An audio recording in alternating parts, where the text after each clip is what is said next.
Hello and welcome to Rugby Matrix America Coach Talk. I am here with Lynn and Chris Howard.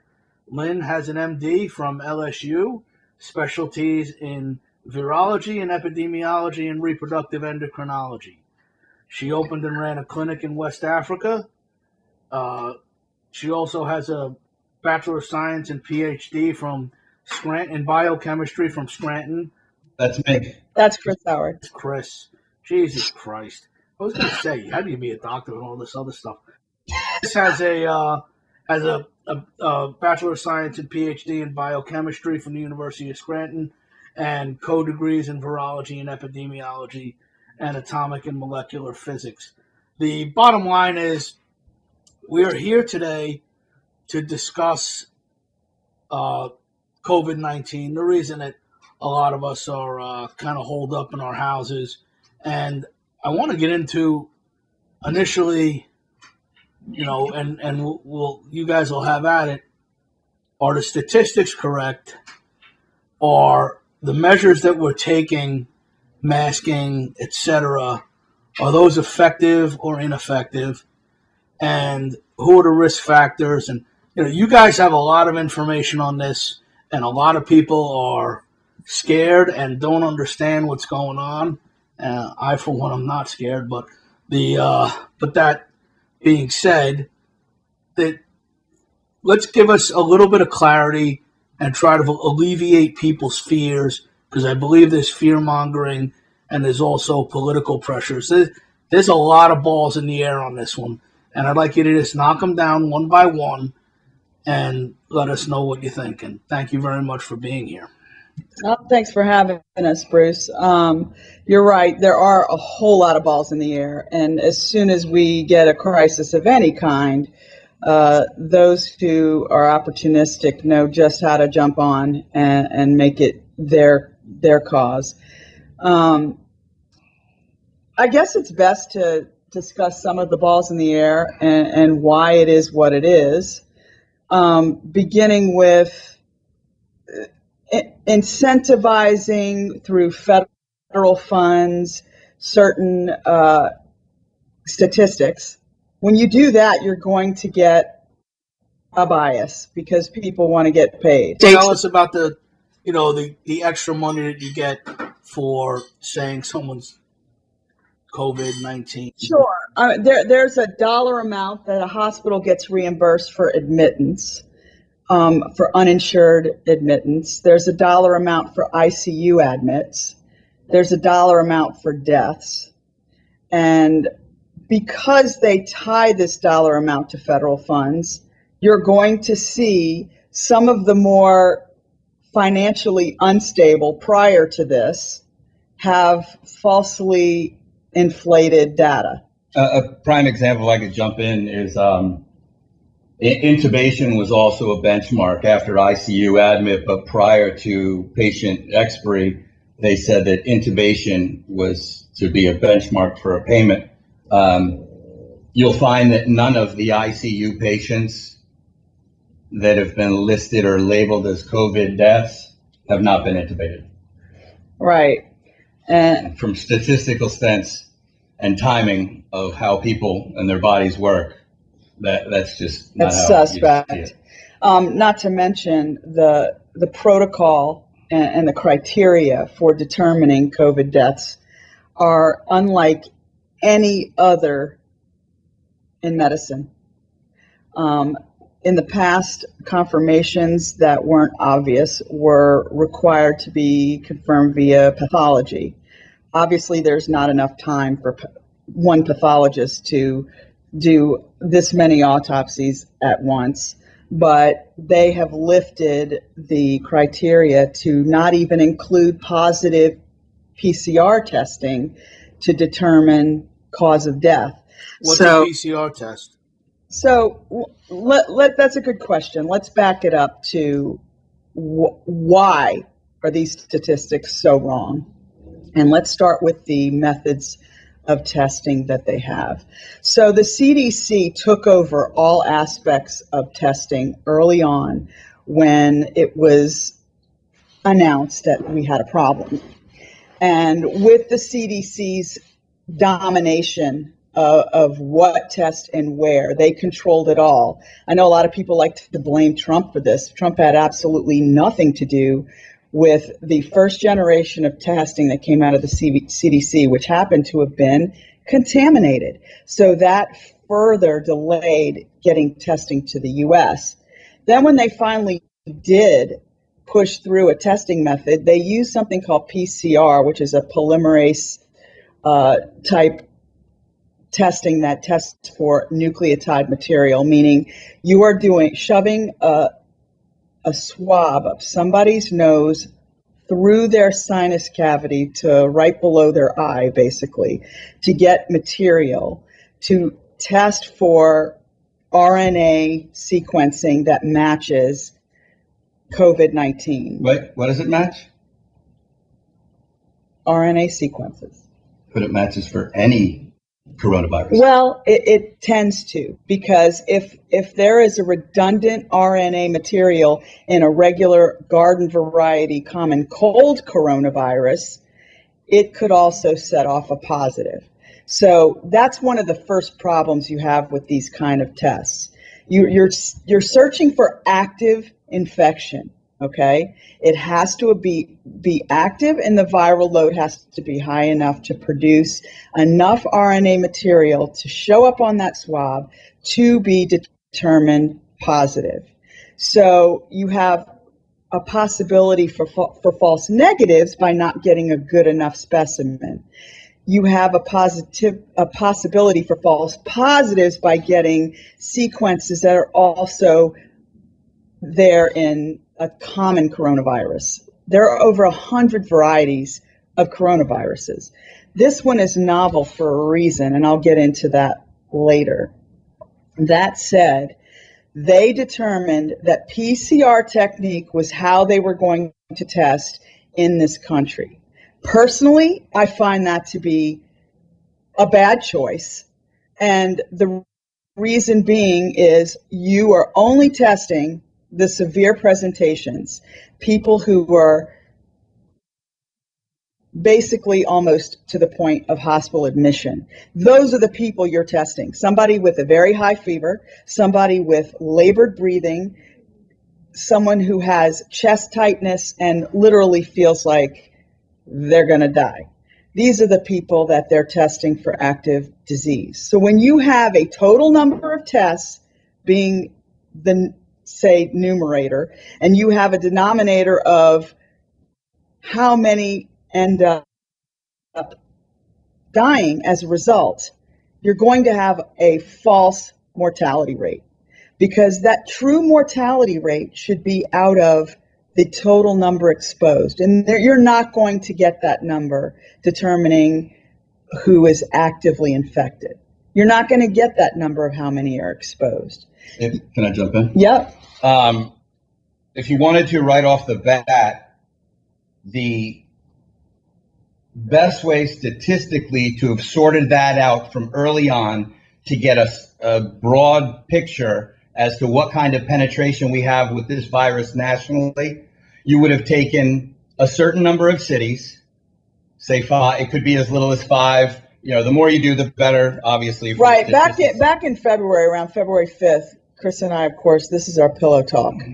And we discussed. That's really thrilling. It is. Yeah. It truly is. It's exciting. But we discussed how smart it would be to random sample every major city with, say, 100 serology tests to see who was exposed to it. That would give you a better picture. But it would also take a lot of the fear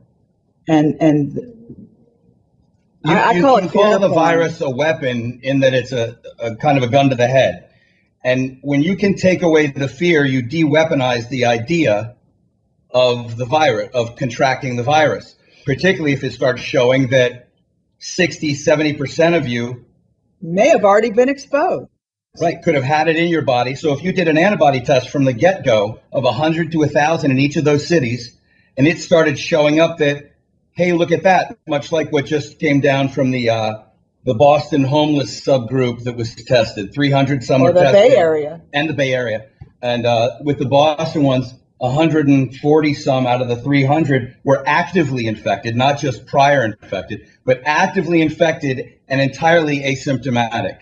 And I'm not trying to knock the homeless community, but they're not known for their high nutritional status and things like that. So these are people that should be fairly susceptible to becoming ill when they've been inoculated with the virus. So I want to get back to when we were talking about PCR testing and the fact that that was the way they chose to go from the start. And again, when you're testing for an active infection with active viral material, you're going to exclude anyone that has ever been exposed to this virus. You're going to exclude all people that had it and got over it.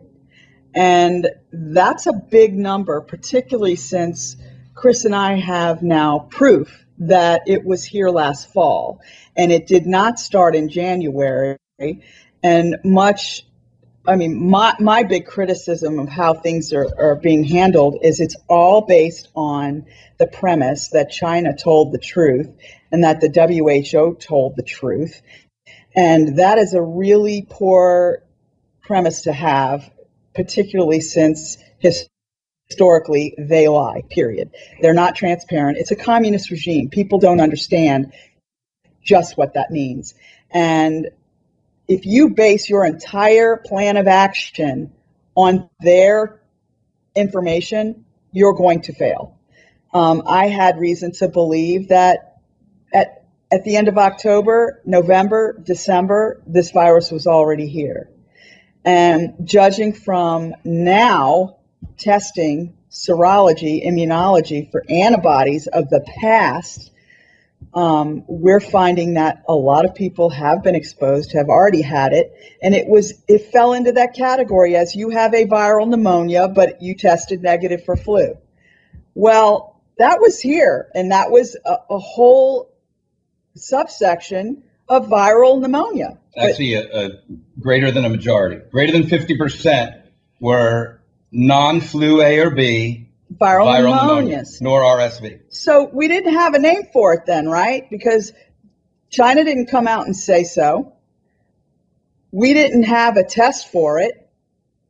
And guess what? So all these people with viral pneumonia, which is very common, a common mortality subsection, you can look it up, under mortality rates for viral pneumonia throughout the years, it's always a big one. It's always up there with flu mortality. Nothing has changed with that, only we have this named. You can also look under SARI, S-A-R-I, severe acute respiratory infections. Correct. So if you want to look into that, you can see some statistics from the past, and also see that we're actually maybe 10 to 20% below mortality for overall viral pneumonias right now. So essentially what you're saying is that there's a lot of people in the United States who probably have antibodies to this because of their exposure and and they're not being included in anything. So the death rates, although low, should even be significantly lower by, I'm not going to say an exponential factor, but definitely by a multiplication factor. Back in February, we suggested that the true mortality of this virus would be around 0.1%. And let me tell you, we got lambasted. And when the CDC came out with their models, which we all know what models do, I mean, you might as well toss them in the trash. Models don't do much for anything, and that includes climate models, but that's another freaking rabbit hole. Let me jump in real quick. Models are now done by selecting where you want the endpoint to be and going building it backwards. And going backwards. A model is a guess. It's always been a guess. It's always it used to be you'd formulate your hypothesis and see where the data took you to get to your conclusion. Now they start with a conclusion and work backwards to put the variables into. Yeah, it's pretty insane. So if they want to say that, okay, we need to create this scenario because we need this political outcome or this financial outcome, they can create a scenario, work backwards, and create a model for it. It's really pathetic, but that's what they do. And when we stated that the true mortality would be around 0.1% and got, ripped about Tell it. that to the 0.1%. Tell that to the dead people. Okay, that has nothing to do with being analytical for a problem here. I'm not going to go down the emotional aspects of things, but I will say that the reason why we figured it was 0.1% is really based on the typical mortality of viral pneumonias, which is always That we're not around flu A the or flu, around the same as flu mortalities, right?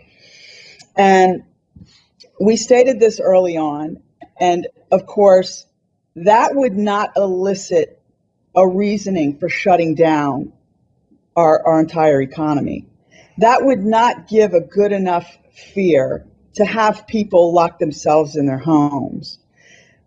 The true mortality would not do that. However, a model stating that 22 million people are going to die, that'll do it, right? That'll get everybody to jump. All right, I want to now that 100% that we have a model that was overblown either for political, financial, or whatever reasons they were. Yep. And, we'll make it into those in a bit. Now, for instance, there's been a response. There's been a massive shutdown, but also they're making all kinds of things that, masks and things. And what do you need? Like, do any of these things work? Why don't they work? What would work? And I know that you had talked about copper-infused masks or something. And I'm not, go into whatever you talk about, and then please tell us why masks are an ineffective thing, even the N95. So just that kind of thing. First, I think people need to understand that the N95 masks, they need to understand what it means. It means that particles 1 micron or larger, 0.3 microns or larger, are filtered out through this mask 95% of the time. That's all it means. So great for sanding, great for home stuff, certain aerosol droplets that are greater than 0.3 microns, right?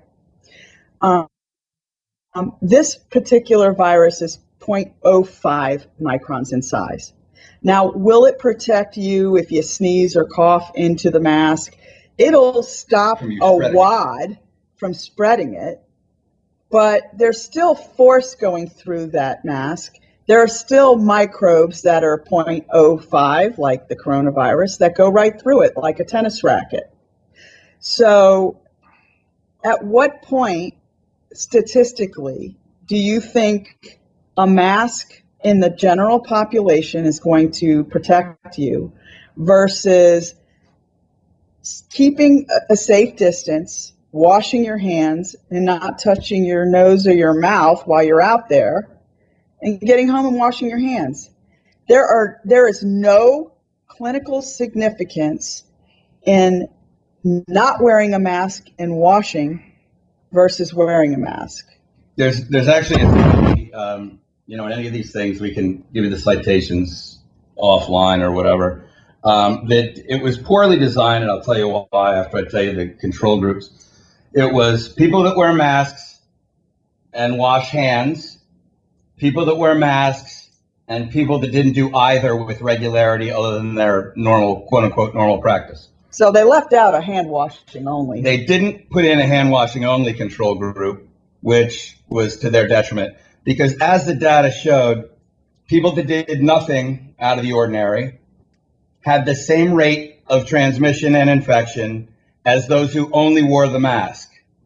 Those that wore the mask and washed hands had a decrease, I believe, of 40%, something like that. So that obviously shows you. Now, what's the delta there? The thing that's different is the hand washing. It would have been fantastic if they did a hand washing group, but they didn't, because I don't think you don't want to point out that you're erroneous in these papers. But yet they did it, and it was funded, so they took care of that. The long and the short is, yes, if you have an infection, it's better at catching particulate matter as it flies out. The other thing is N95s, once they become moist or humid from your breathing, are good for approximately 15 minutes. And you have to change them. They also are supposed to be fitted to your face properly. Now, we talk about those stopping 0.3 micron. You put a bandana on, and it's literally like trying to stop a garden hose with a tennis racket. Everything will go through that. On a molecular level, the size differences are ridiculous. The other thing to consider is, say you're wearing them, there's hypotheses out there that wearing a mask actually introduces more risk to you introducing a virus to yourself, because whereas it may stop large particulate matter, what you can do is, as you futz with the mask because your glasses are fogging up, it's not on your face properly, whatever it may be, and some of you may have seen the nurse that showed how viruses stay on your hands by using ink or paint, and whatever she touched it then had the ink or paint on it, blah, blah, blah. Well, if you have the virus on your hands or your gloves or whatever you're doing that day, and you touch the mask to adjust it, you now may have introduced virus onto that mask that now, as you respirate, you literally create a vacuum and pull it through the pores of the mask. Right. So it's actually, I mean, I found absolutely no significance. In fact, there's more to your detriment. When you're wearing a mask, I see people pull it down to take a drink of something. I see people just covering their mouth and not their nose or their eyes. It's all optics. It's optics. And when I see somebody like Clay Jenkins or whatever his name is here in Dallas County, who's a judge, and he declared himself Pharaoh because he writes "so it is written, so it is done" at the end of his stupid legislation. But that said, when I see someone like him mandate that you have to wear one, it infuriates me because there is no scientific basis on their mandates. They're only doing things for control and for optics. And they're creating a market for these masks where there shouldn't be, because it should be for healthcare workers only. They're fitted for it properly. They change them on a regular basis, and they know how to use them. The general population is creating growth media for everything else and then sticking it on their face every day. And it's gotten to the point of absurdity, if you want to ask me. And you're going to wear a surgical mask, again, to stop emitting particulate matter towards someone that may be opened up during surgery or in a compromised position. Now, you mentioned the copper. Copper is known to kill bacteria and viruses on contact. And there's tons of publications about that. I'm not going to get into it. The garbage about it reducing inflammation and all that, if you want to wear it for a knee sleeve and it makes you feel better, fantastic. Then it's all placebo effect. Placebo effect. But what it is, it's about surface area for killing viruses and bacteria. And if you're an at-risk patient or subject, you should no doubt be wearing a mask, because you want to stop any and all viruses, bacteria out there because you're compromised. So what's better than wearing a mask per se is lining the mask or making the mask out of a copper impregnated material.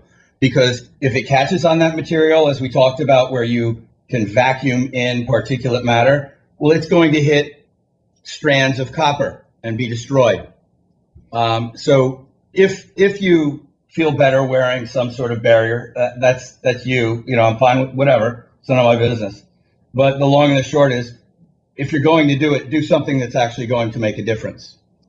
And if you don't go that route, you're just as safe as keeping your distance if you feel you must, staying away from people coughing or sneezing, but wash your hands every time you get home. Wash them properly in between your fingers, because the soap does break down the lipid barrier and cell walls of viruses. It works. And it's soap effective. is preferential to hand sanitizer, because alcohol, well, it works well on the flu because the flu has a tacky protein coat around it. The lipid layer on coronas, etc., like the common cold or COVID-19, do not break down as readily with alcohol. Soap works best. Just wash your hands. We're adults. We shouldn't have to know how to wash our hands at this point. And when I turn on freaking Sirius radio and see a tutorial on how to freaking wash your hands on the bottom of the screen, it's pretty annoying. But anyway. I digress. So getting back to the methods of evaluation, like I said, the CDC chose to use a PCR technique, which is polymerase chain reaction, which just means it's detecting nuclear material from the virus. And they chose that because, number one, it will show up in active infections, and two, mortality of just active infections will look to be higher, much higher, and get better fear porn reaction than knowing who was exposed to it and who had it and who already got over it. That's too promising. It's too optimistic. It also will not show, I think you just were touching on, who's had it and gotten over it. That's right. Right? Or who's an asymptomatic carrier necessarily. It's harder to get a good sample there because your viral load will be much lower because you're asymptomatic. Correct. So now we're finding that the FDA has done a short-term, I don't want to call it approval, but a nod to certain kit makers because they're based on known methodologies using colloidal gold immunoassays with the test material impregnated with the antigens for COVID-19. And you can tell from a whole blood sample in a kit within 15 minutes whether you have something called IgM, which is an immunoglobulin M, or IgG, which is immunoglobulin G. And for lack of better terms, call IgM the first antibody response. It's like the first line of antibody response to from your adaptive immune system. And that tells you that you're in the infancy of an active infection. They didn't go that route. They went for nuclear material, which again, I disagree with. And then the IgG, which is immunoglobulin G, think of them as the big guns, the armored artillery in your adaptive immune system. And the IgG will start to rise when you're 2 weeks convalescent into the acute stage and going into what's called seroconversion. That's when you convert from IgM as your dominant immunoglobulin to IgG. And when that happens, you're showing that you had a past infection, whether it's symptomatic or asymptomatic. You had a past infection with COVID-19 when you're IgG positive. And that could be kind of related to, you can do a series of questions with the person. When were you last feverish? When did you last have this symptom or that symptom? And pinpoint the time frame. And that's what IgG is helpful for. And I'm finding through just random testing now with these serology kits that there are more people that had the active infection than is even remotely thought of. And again, lending to the fact that I had it in December. Now, nobody should have had it in December, right? Because the Chinese said that it was mid-January. Well, obviously they're wrong, and obviously they're lying, and they destroyed a lot of documentation as to such, and the WHO was complicit in that. But getting back to the test methodology, if we did mass testing of serology within zip codes or outside of zip codes, you're going to find, just like a recent study in the Bay Area shown, that 35 to 50% of the people they serology tested, they were positive for IgG, indicating they already had this infection in the past and they had no idea.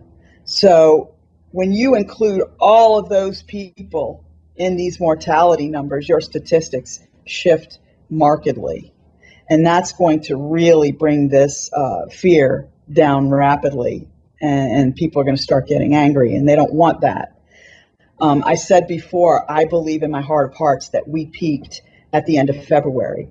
Of course, the numbers don't show that because the numbers they use are of PCR-tested active infection with high severity. They're not showing the masses. And to go back, you touched on it.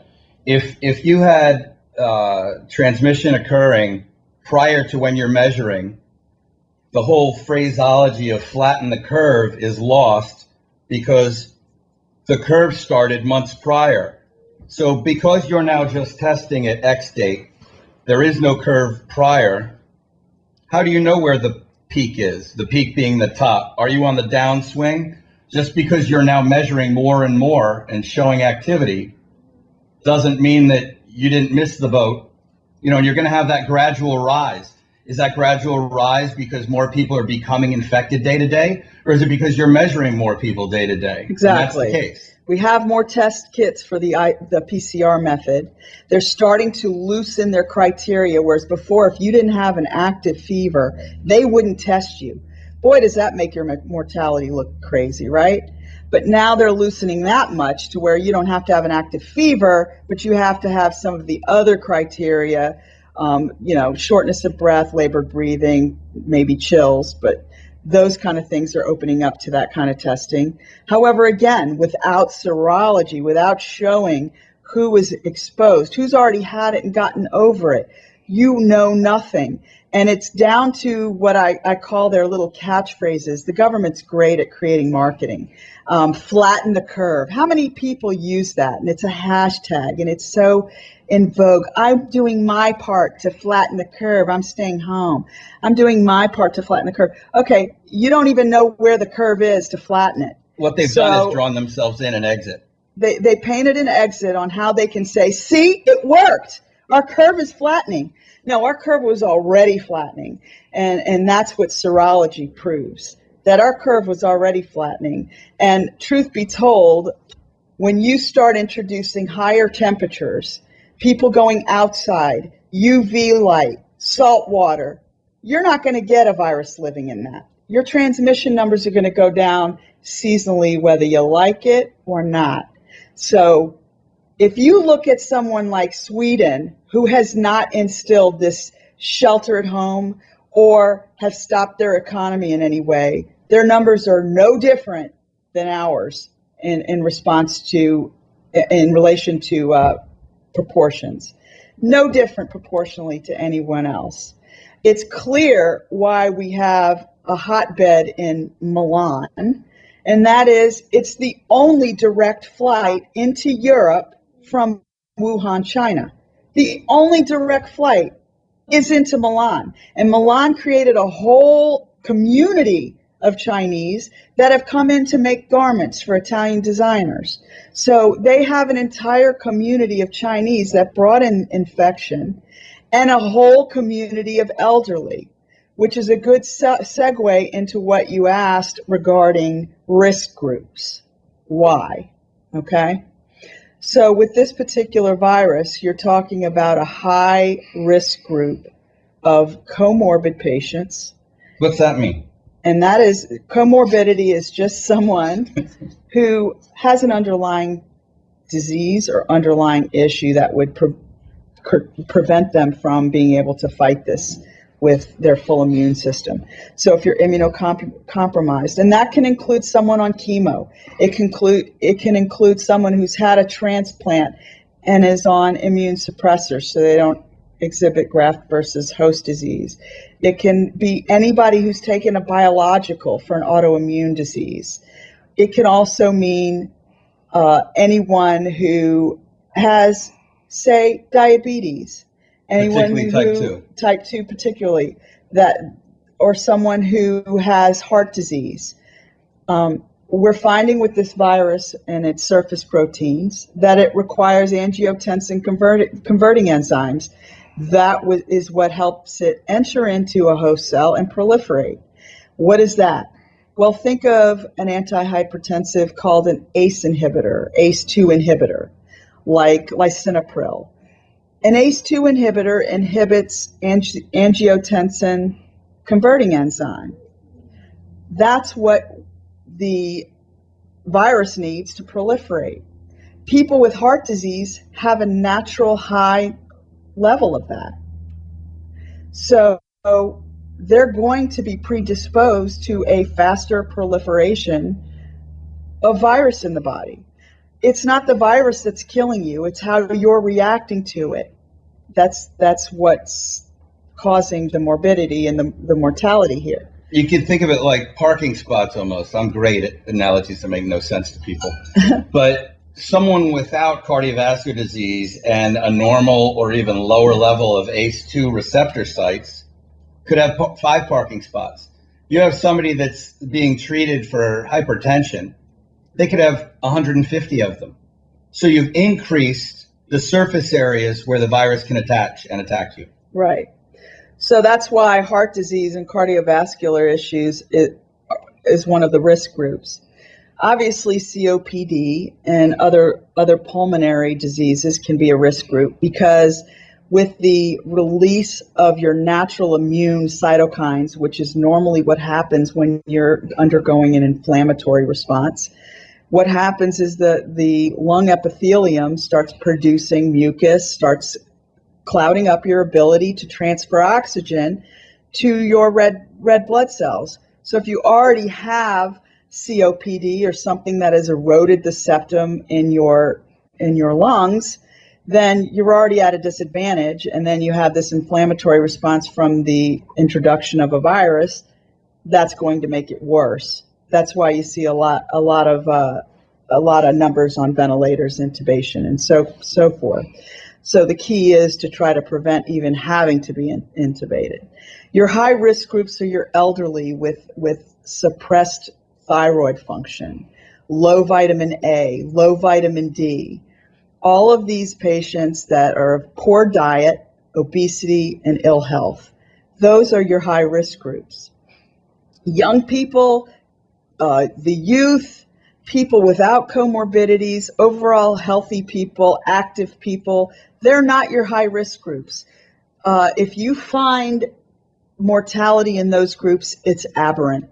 And a lot of times you're finding out they had an underlying issue. They either had that know. Or a genetic predisposition to have additional ACE2 receptor site. There's always something that mimics the comorbid state in these patients. Right. It's never just a healthy person healthy guy without just underlying came down and didn't disease. have anything else going on.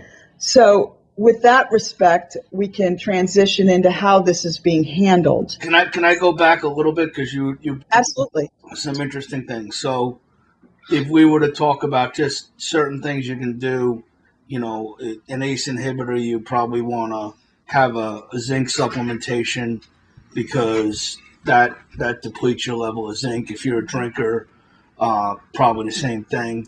You probably want to have, if you're indoors a lot and you're not getting outdoors, you may want to do some vitamin D supplementation. You probably do some vitamin A supplementation, resveratrol. Can you talk about some of the things people can do? Or do you think supplementation? Am I? Absolutely. It can't hurt, because people on an individual scale, they don't know what they're deficient in. They don't know if they're deficient in D and A and zinc. And when you're sick, you're even more deficient. So supplementation can play a part in this. We've kind of discussed it and put together some optimal supplements. Worst case, you take too much if you're not deficient and you pee it out. Okay, big deal.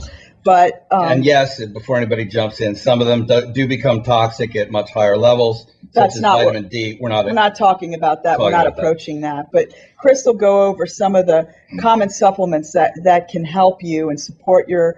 I hate using that generic term, support your immune system, but in a viral situation, it is pretty specialized. And we can go over some of the supplements that could definitely help you in the event that you do become infected or exposed. Chris, you want to go through this? Yeah, this is particularly if you think you're at risk, you're paranoid, or you are actively starting to feel poor. Otherwise, I think you could scale back a bit on these doses, because we're going to give you dose levels. I'm not going to give any brand names because it's none of my business, and I'm not working for anybody like that. A pseudo disclaimer: we do have a supplement company as well as a pharmaceutical company that we run, and we don't push nor sell any of these items. And they're for athlete optimization anyway. They're not for a malady such as what we're discussing now. So we have no skin in the game with regard to that. So I just want to make that clear. That being said, though, there are some supplement companies or vitamin companies which are much better than others.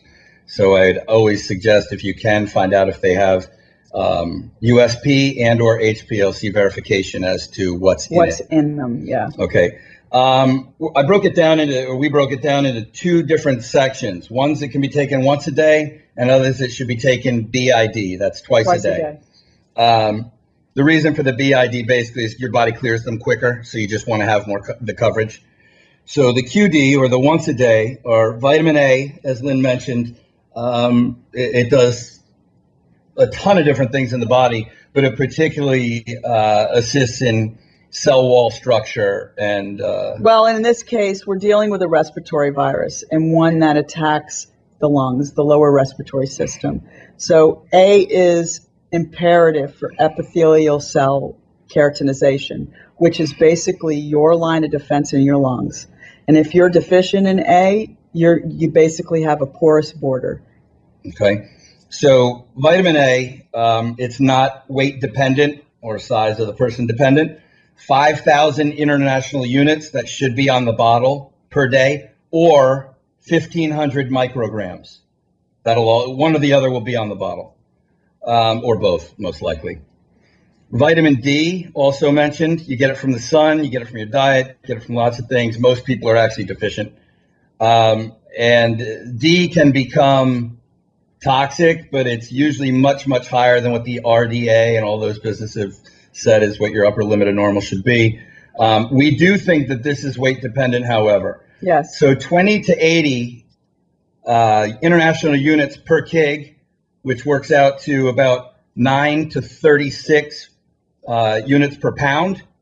And just to give you a quick and dirty, a 200-pound person, that's 5,000 units. That's a good spot. It's kind of a sweet spot right in the middle, which is also 5,000 units is 125 micrograms, 125. All right, just to give you a baseline. Zinc, which we've also mentioned. Coldies, I'm sure you guys have seen it on the ads and all that business. It's one of the, I think it's the only the only supplement that can actually claim that it decreases duration of a cold. Which is a coronavirus, by the way. And that's because they literally did blinded clinical studies. They took the time and the money, just like they were getting a prescription drug approved, and provided that so that they could get the labeling to say it does what it does. The active ingredient, though, is what's important with Coldies, and that's zinc. It also has vitamin C and some other things, but you can take those without getting Coldies. If you want to take Coldies, knock yourself out, but that's not why we're here. Zinc, you want 75 to 100 milligrams per day. You can take it in a lozenge, you can take it in a tablet, however you like. Zinc acetate, though, works better than gluconate by about a 15% margin. Not enough to be statistically significant, but in case you see the two, go with the acetate. Yep. BID, twice a day. Vitamin C, it's cleared through your kidneys rapidly. That's why we're recommending you take it twice a day. 2 grams twice a day, so a total of 4 grams for the day, broken out in half. ALA, alpha linolenic acid, which is the omega-3, 4 1,000 milligram flaxseed oil tablets twice a day.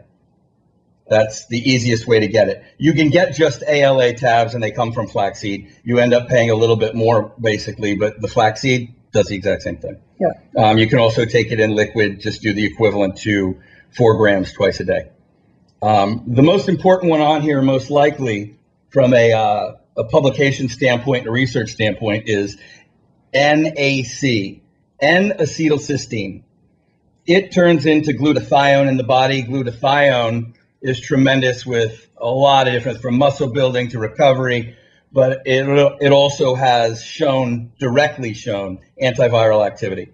Now, do you understand it's not the same as just taking glutathione? No, well, glutathione is poorly absorbed, it's fairly expensive, and NAC turns into it in the body.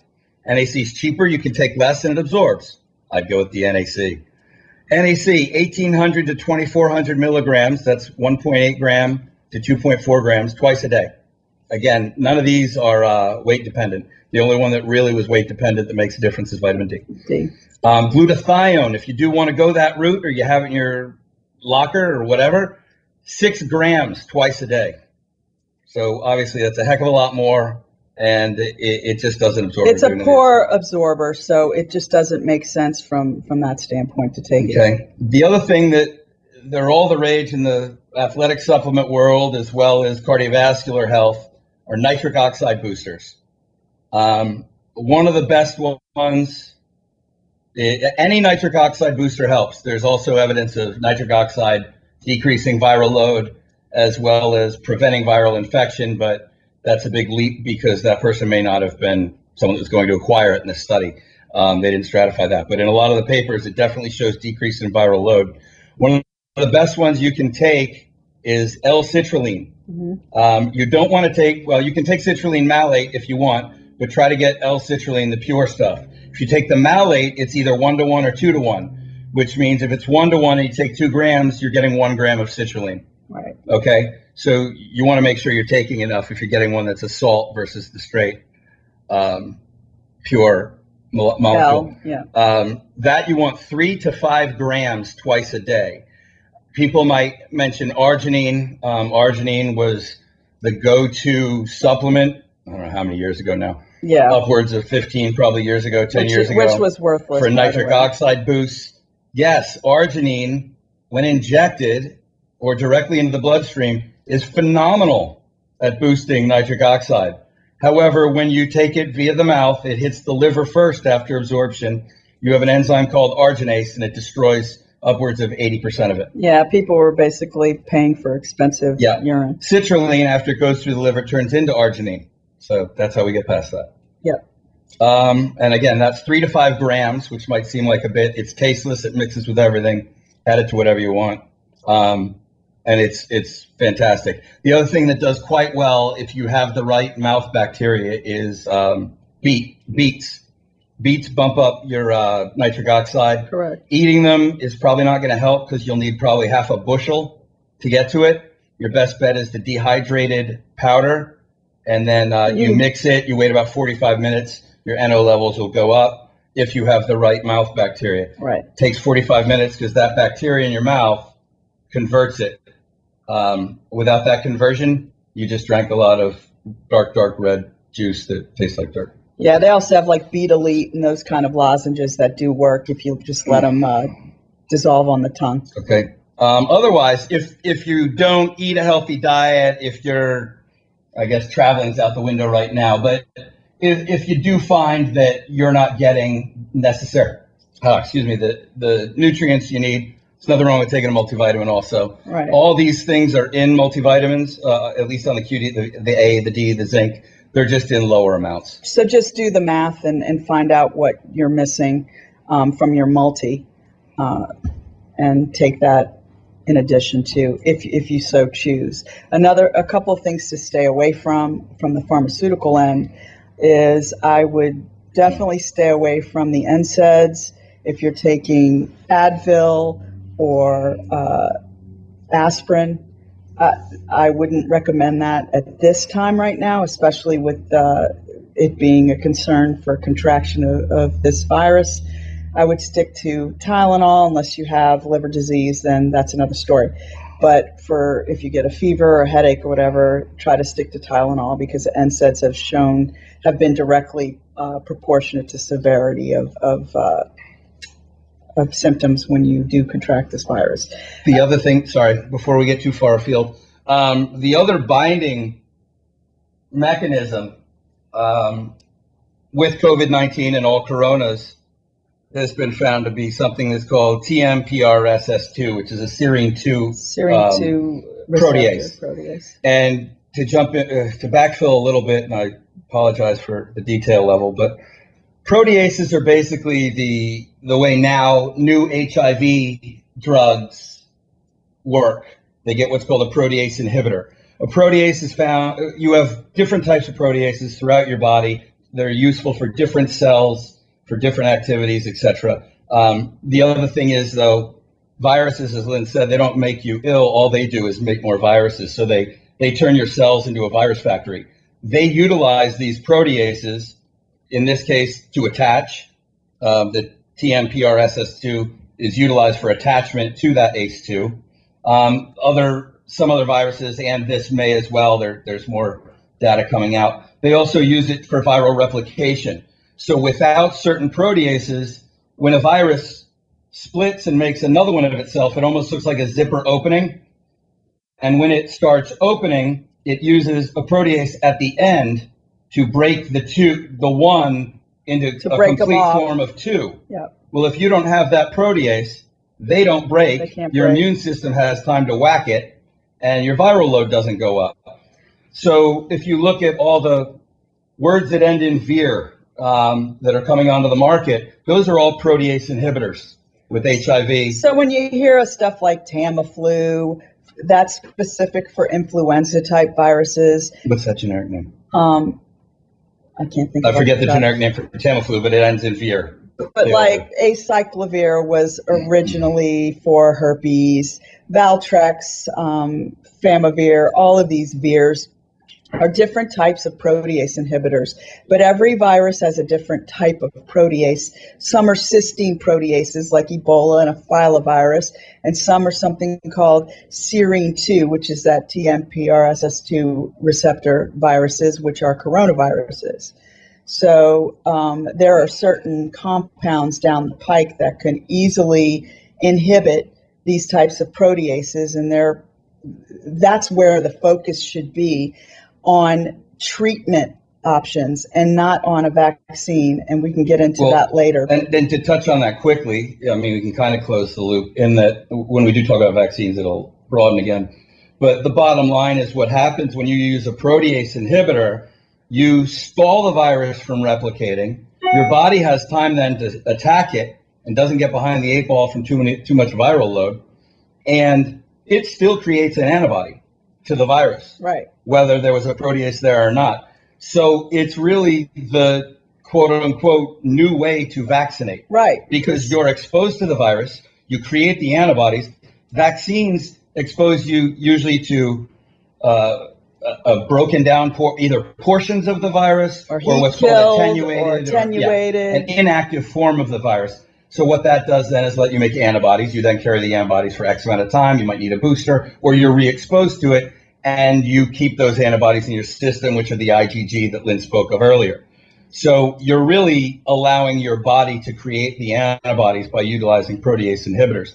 And again, that's pretty much the new cure for hepatitis is a protease inhibitor. Correct. And in the past, very rarely you ever hear about a virus being cured because you keep it in your cells forever. It usually migrates dormant to the CNS. Yeah, it migrates to the base of your spine and lays dormant until you have a flare-up, so to speak, or viral shedding. So to get back to that protease, and because I want to mention it here because it has to do with supplementation, and this also could explain why older males seem to be more prone to a detrimental outcome than, say, older females, other than ACE2 binding sites, is that the prostate, when it becomes older and starts to not function optimally, throws TMPRSS2 out like it's its job.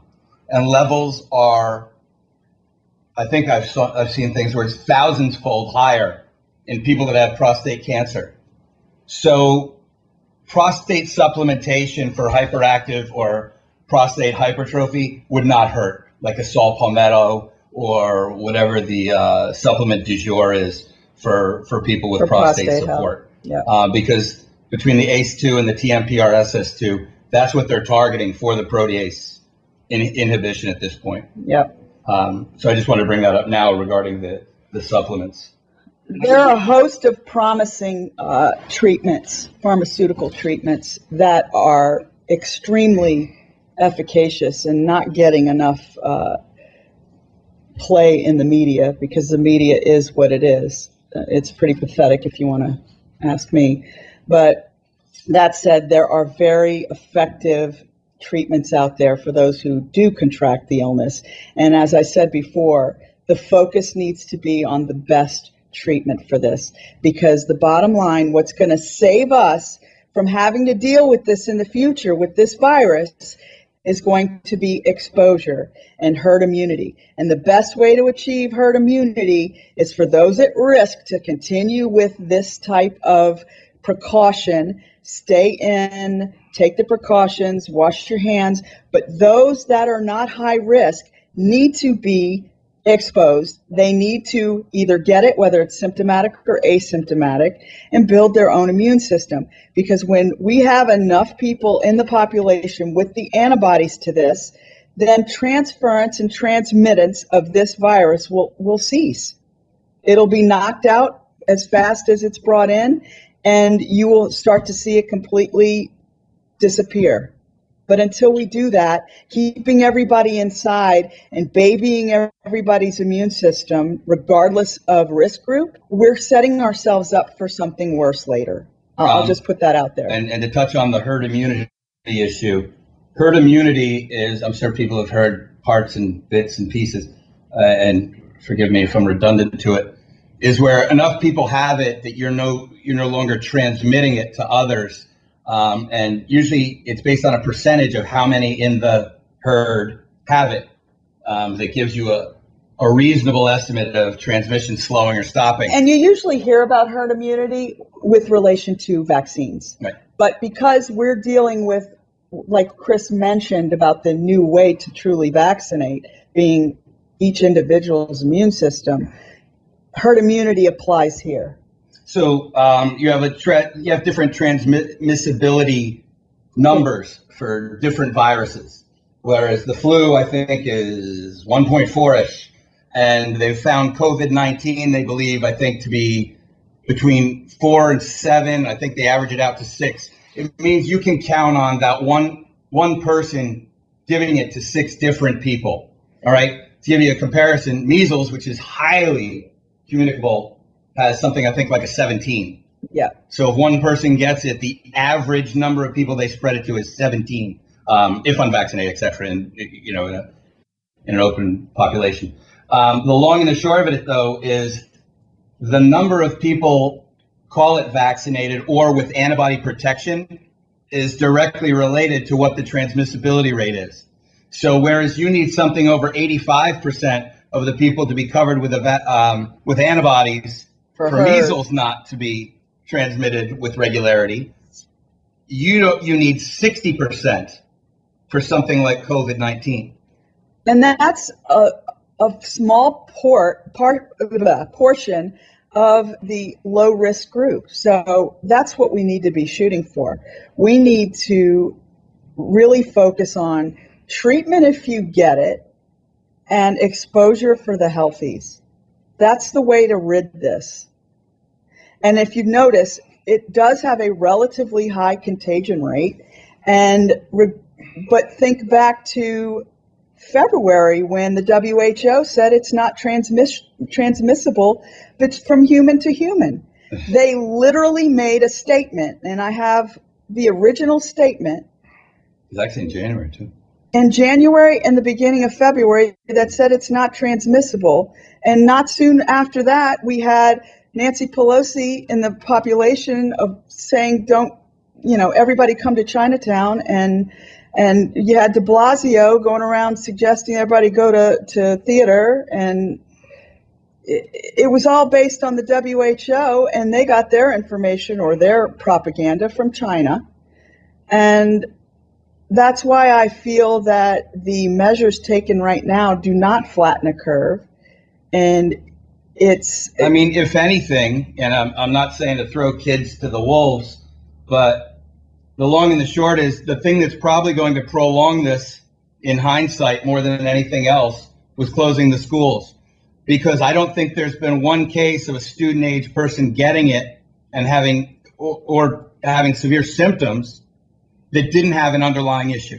Right. Now, could that be because ACE2 binding sites are lower in those age populations? Could it be, and you don't have TMPRSS2 because it's not a developed, mature individual yet? It could be a lot of reasons. But the long and the short of it is they can contribute massively to that 60% threshold for herd immunity. But they closed the schools. So it's going to slow it all down. And it is, I don't know if you want to call it flattening the curve or just delaying cessation is more the point. Yeah. Because at this point, you know, when that curve, if it actually did start earlier than when they started testing, and you did a random sample of 1,000 people in 5 cities, and you saw it, then you'd know it was already elevated. The other thing to take into consideration, and you can take it for what it's worth, Lynn spoke to a contemporary who's a nephrologist who had access to a person's biopsy, their blood sample. His blood samples. Blood sample from dialysis back in December.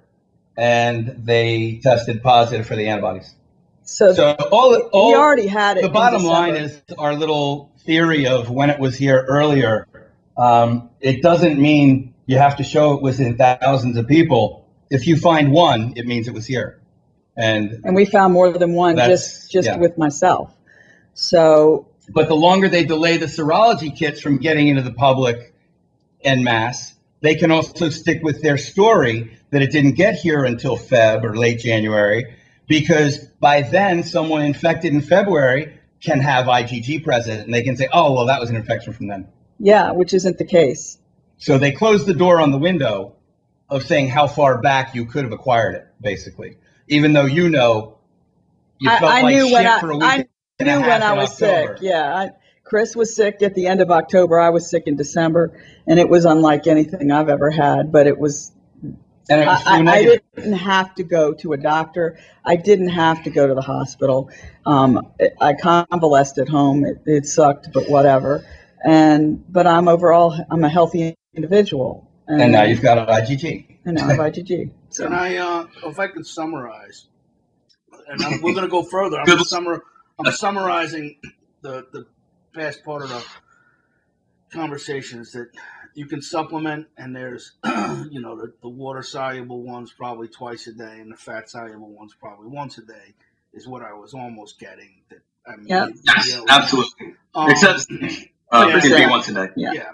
And then wash your hands. If you're a high risk person, follow some safety protocols. Which you should be doing anyway for any other common viruses like the flu. And then masks don't work, but if you copper infuse a mask, especially if you're high risk, it could be very good. We probably should be getting back to work, or probably shouldn't have ever not stopped working. And now this is going to be a question that we also talked about some of the financial incentives that are given to hospitals, and obviously you can manipulate statistics to do whatever you want them to do if you're a charlatan, but if you offer incentives, financial incentives to manipulate statistics, you can almost certainly guarantee that those statistics will be manipulated in order to gain the financial incentive. Now, we're going to talk, and I know you talked about the vaccines and how it's not really a great idea to look to get one. They've never had a successful coronavirus vaccine, and as you said, there's hundreds of at least over 100 coronaviruses. Correct. And so the Bill Gates Fauci plan is almost you're going to get into Fauci, I'm sure. Okay. Well, yeah, I will. Before you get into Fauci, the other thing that people are concerned about is COVID-19 a man-made virus, not a man-made virus? It doesn't matter. It does matter. And I'll tell you the origins of this, because I'm very, very aware and in the know when it comes to how this started. Back in 2015, the Obama administration, with Fauci leading the NIH HIV program. I love how you call them Fauci instead of Fauci. I don't say Fauci. I call him Fauci. Oh, I know. I get it. It's like Pocahontas. That's from LSU. Yeah. I know. Oh yeah, right. I forgot about the LSU. I forgot about the Louisiana thing. The Southern accent comes out every once in a while. New Yorker longer than that, though. But anyway, getting back to Fauci, and the Obama administration. In 2015, they put a moratorium on and halted all viral studies with regard to figuring out what viruses are going to be the next zoonotic virus to make a leap from animal to man, what potentially can be a respiratory virus of pandemic type, and how to deal with it, right? They said that the excuse was that they feel that manipulating or doing this sort of research is too dangerous and they need to stop and do a study on it. So they stopped all funding, and at the time the research was being done in North Carolina, Research Triangle. So when they stopped that research, they sent it over to Wuhan, China. The same research continued in Wuhan, China, and the NIH granted Wuhan Virology Biocontainment 4 Lab a $3.7 million research grant. So basically our tax money went to China and their team in Wuhan to study this horseshoe bat coronavirus. However, now digging deeper, I'm finding that Fauci was heading up the HIV program. And originally they were studying this coronavirus, all SARS, which this coronavirus is a SARS. It's SARS-1, the MERS virus, which came from camels, the SARS virus, which came from bats. And they were using them particularly because their glycoproteins were effective in penetrating epithelial cells, which is really hard for most viruses to do. It's a really good defense for us, the epithelium. So these viruses actively penetrate the epithelium. And their thinking was, if they can create an HIV vaccine by penetrating epithelium, because we all know that first line of defense, whether it's the rectum, whether it's the lungs, whether it's the mouth, but epithelial cells have failed in retrovirus vaccinations. So by creating a Trojan horse vaccine, by making a chimera of SARS, MERS. By Trojan horse, you mean just a carrier? A carrier. Right? A vessel. Yeah, correct. To deliver the to DNA or RNA. To splice it, for lack of better terms, and put antigenic properties from the retrovirus to create an immunogenic response. So you can vaccinate against HIV.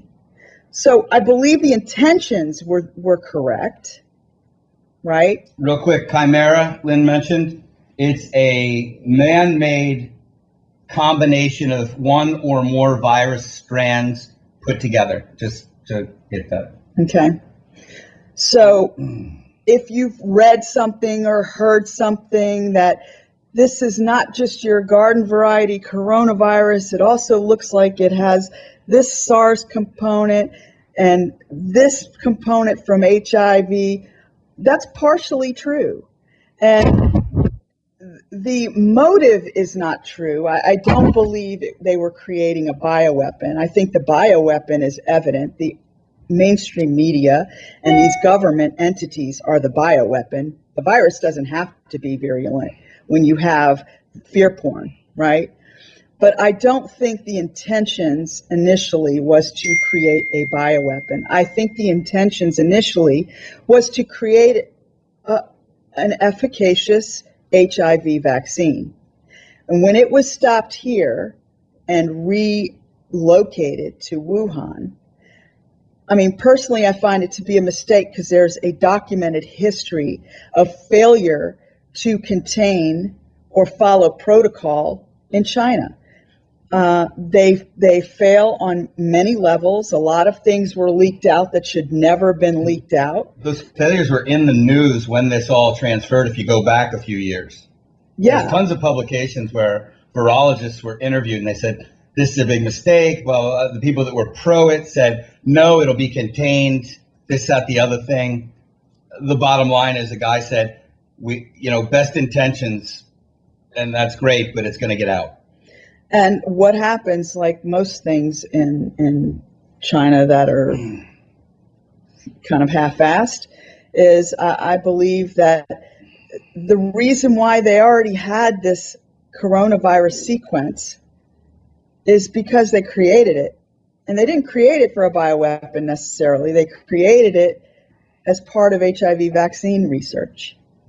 And that is why we had the sequence when we did. And to jump into the corona that they were utilizing, we believe they saw as a quote unquote harmless delivery method. Right. But clearly it's not harmless. Anything that can penetrate epithelium the way this does is not harmless. MERS wasn't harmless. SARS wasn't harmless, but it was contained. And they used particles, they used RNA strands from both of those to make a chimeric blend with the retrovirus antigenic strands, and they came up with this thing. The retrovirus antigenic strands are the HIV strains. Now, people freak out and go, oh my God, it's like HIV. And I'm just saying, no, it's not, because that was just to elicit an immune response. It's not actually infectious, that portion of it. The infectious portion is the SARS portion of the coronavirus portion. The good news is it's not natural. It's not the wild type. So as it proliferates and gets transmitted and goes from cell to cell, it's going to revert back to its original state. It's not going to stay this chimera. And because of that, I do believe that the virulence and the lethality will just keep going down and down and down from here. But I think it was a good intention. It was poorly handled. We should handle these biocontainment type situations. We should handle the containment of these pathogens. We shouldn't outsource it to countries like China. Thinking that if there's a problem, the problem will stay there. Because it it's won't. ultimately the motivation to do that, which is foolish because one airplane dispels that. Correct. And, though I believe Trump acted very 31st by putting a travel ban from China, the fact that China and WHO lied, it was already here. It was here in December. So being told in January that this is a problem and putting a travel ban on in January when millions have already traveled through China to Milan, the gateway of Europe, to the US, it was already far too late for something that's this transmissible. That was one of the most cogent responses, or one of the most at least believable talk I think about how bounced this back happened. and forth for a while, but What I mean is you'll find though you don't need Razor to cut to the simplicity of what goes on. It kind of filters out itself. Well, what I meant is that it wasn't a demonic thing. It was like no. There's nothing nefarious about it. I'm not saying that it didn't turn nefarious, because it did. Oh, there's no question about that. But like how it happened, Right. I think that was.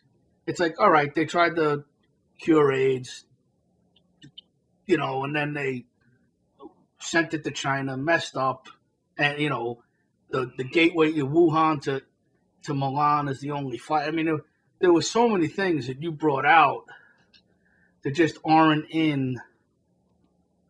Well, I haven't watched TV in a while. I haven't watched TV at all It's infuriating. And I'll tell you, they're not bringing any of this out either, because it'll show how inept they were all along. Now, I would.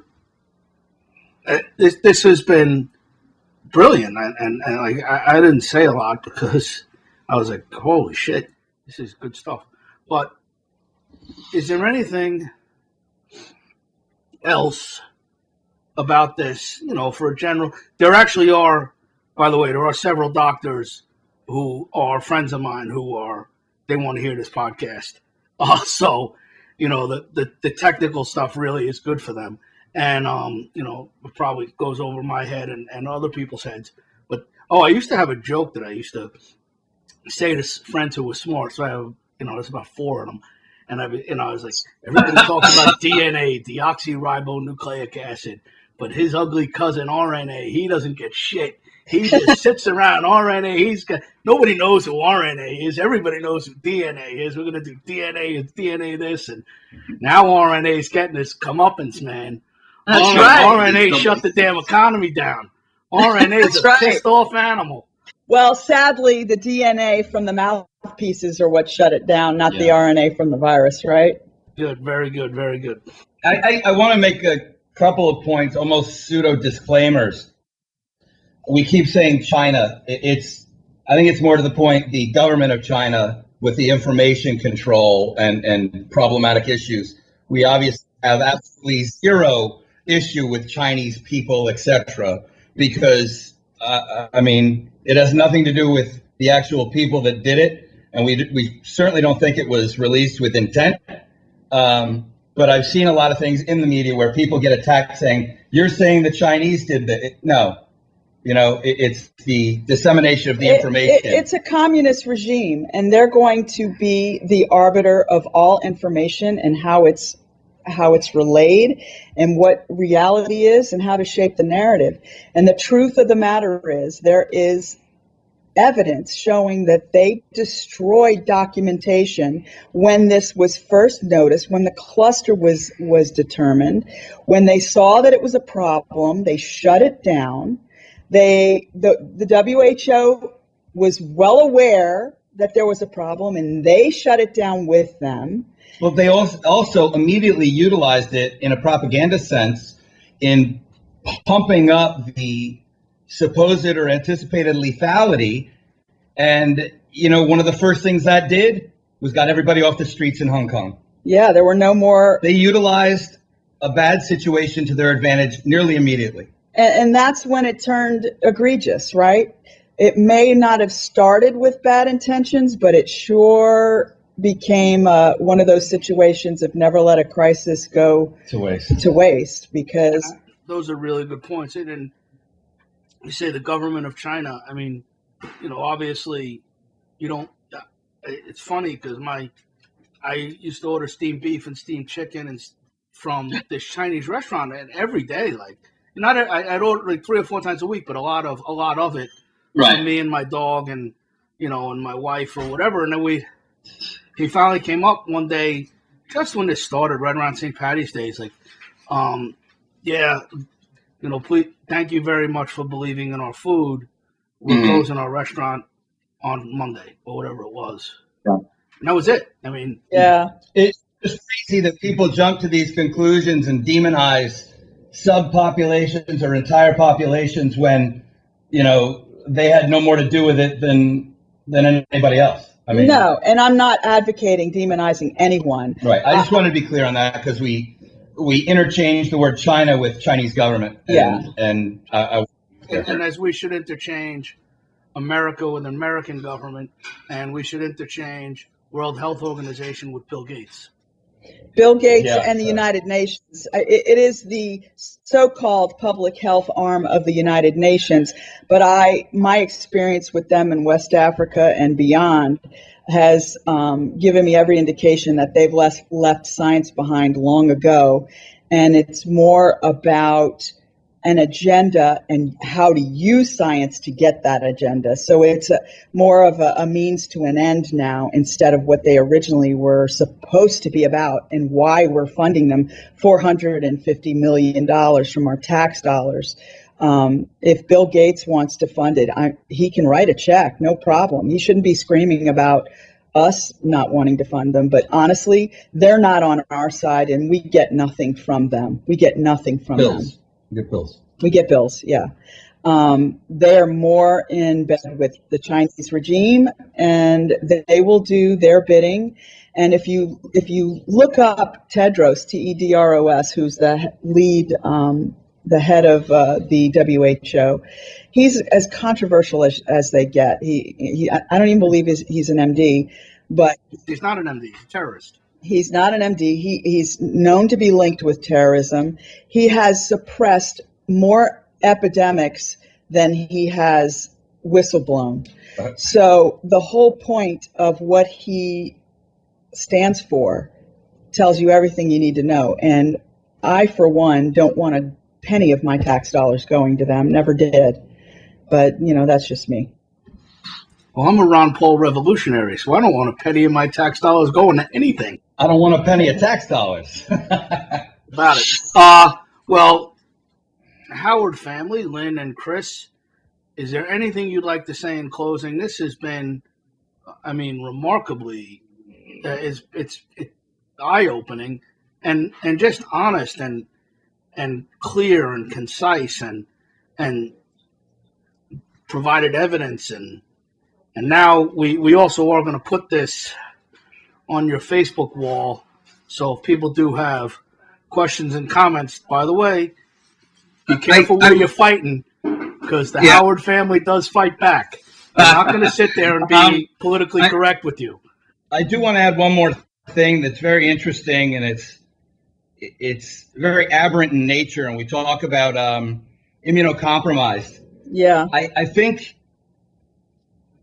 that it'll bear out that it depends on what that compromisation is and what again, it goes back to those underlying markers of the ACE2 and the TMPRSS2, because, the most immunocompromised beings Our babies. are newborns, Yeah. right? You get a little bit of conferred immunity from the mom, but it's nowhere near the immune system of a mature individual. Right. The first 2 years of life are your least armed, so Right. to speak. I don't believe there's been one infant, and I know there have been pregnant women that delivered that were COVID positive, and I don't know that the babies were positive thereafter, but there's not been one that's passed away, No. which doesn't happen. They did try to say that there was one In and make Connecticut. it a big deal, and the kid was suffocated by the caretaker. Right. He was right, suffocated. Exactly. And they didn't even test the child. And when the governor of Connecticut came out to say we've had our first infant COVID death, I, of course, went into full speed research mode because I didn't think it was possible. It made no sense. And I found out that it was an unfortunate accident. The parents were grieving. The caretaker suffocated the infant. It wasn't intentional. And the governor of Connecticut took it upon himself to use that as a scare tactic, to which the parents came out and said, how dare you? This is not the case. Right. The child did not have COVID-19, nor did anybody in our family. And that unfortunately was a retraction on page 197, right? It's still what people remember, and still people say babies get it, but Right. they do not. But my big takeaway is that, and again, this goes towards the chimeric nature as well as the body's response to it. It's statistically impossible to have a wild type virus not impact infants. I'm more than willing to bet on that, because even when they say people are immune, you have aberrant developments and people contract things that they're carrying tons of antibodies for, etc. The fact that no infant has come down with it, to me, is one of the most compelling parts of it regarding having herd immunity across the youth. And I say that as someone that's a father of a 10 and 11-year-old. And Lynn, you're a virologist, and you also have a lot of pediatric experience, correct? Most of my pediatric experience comes from being a mom, to be honest with you. All right, I didn't know if you guys were doing pediatrics. No, the only pediatric work we do is when we're developing a new therapy for FDA approval, having pediatric indications. But that's completely different. We don't treat For that stuff, we usually defer to pediatricians that we have under our purview for information and consulting. Correct. All right.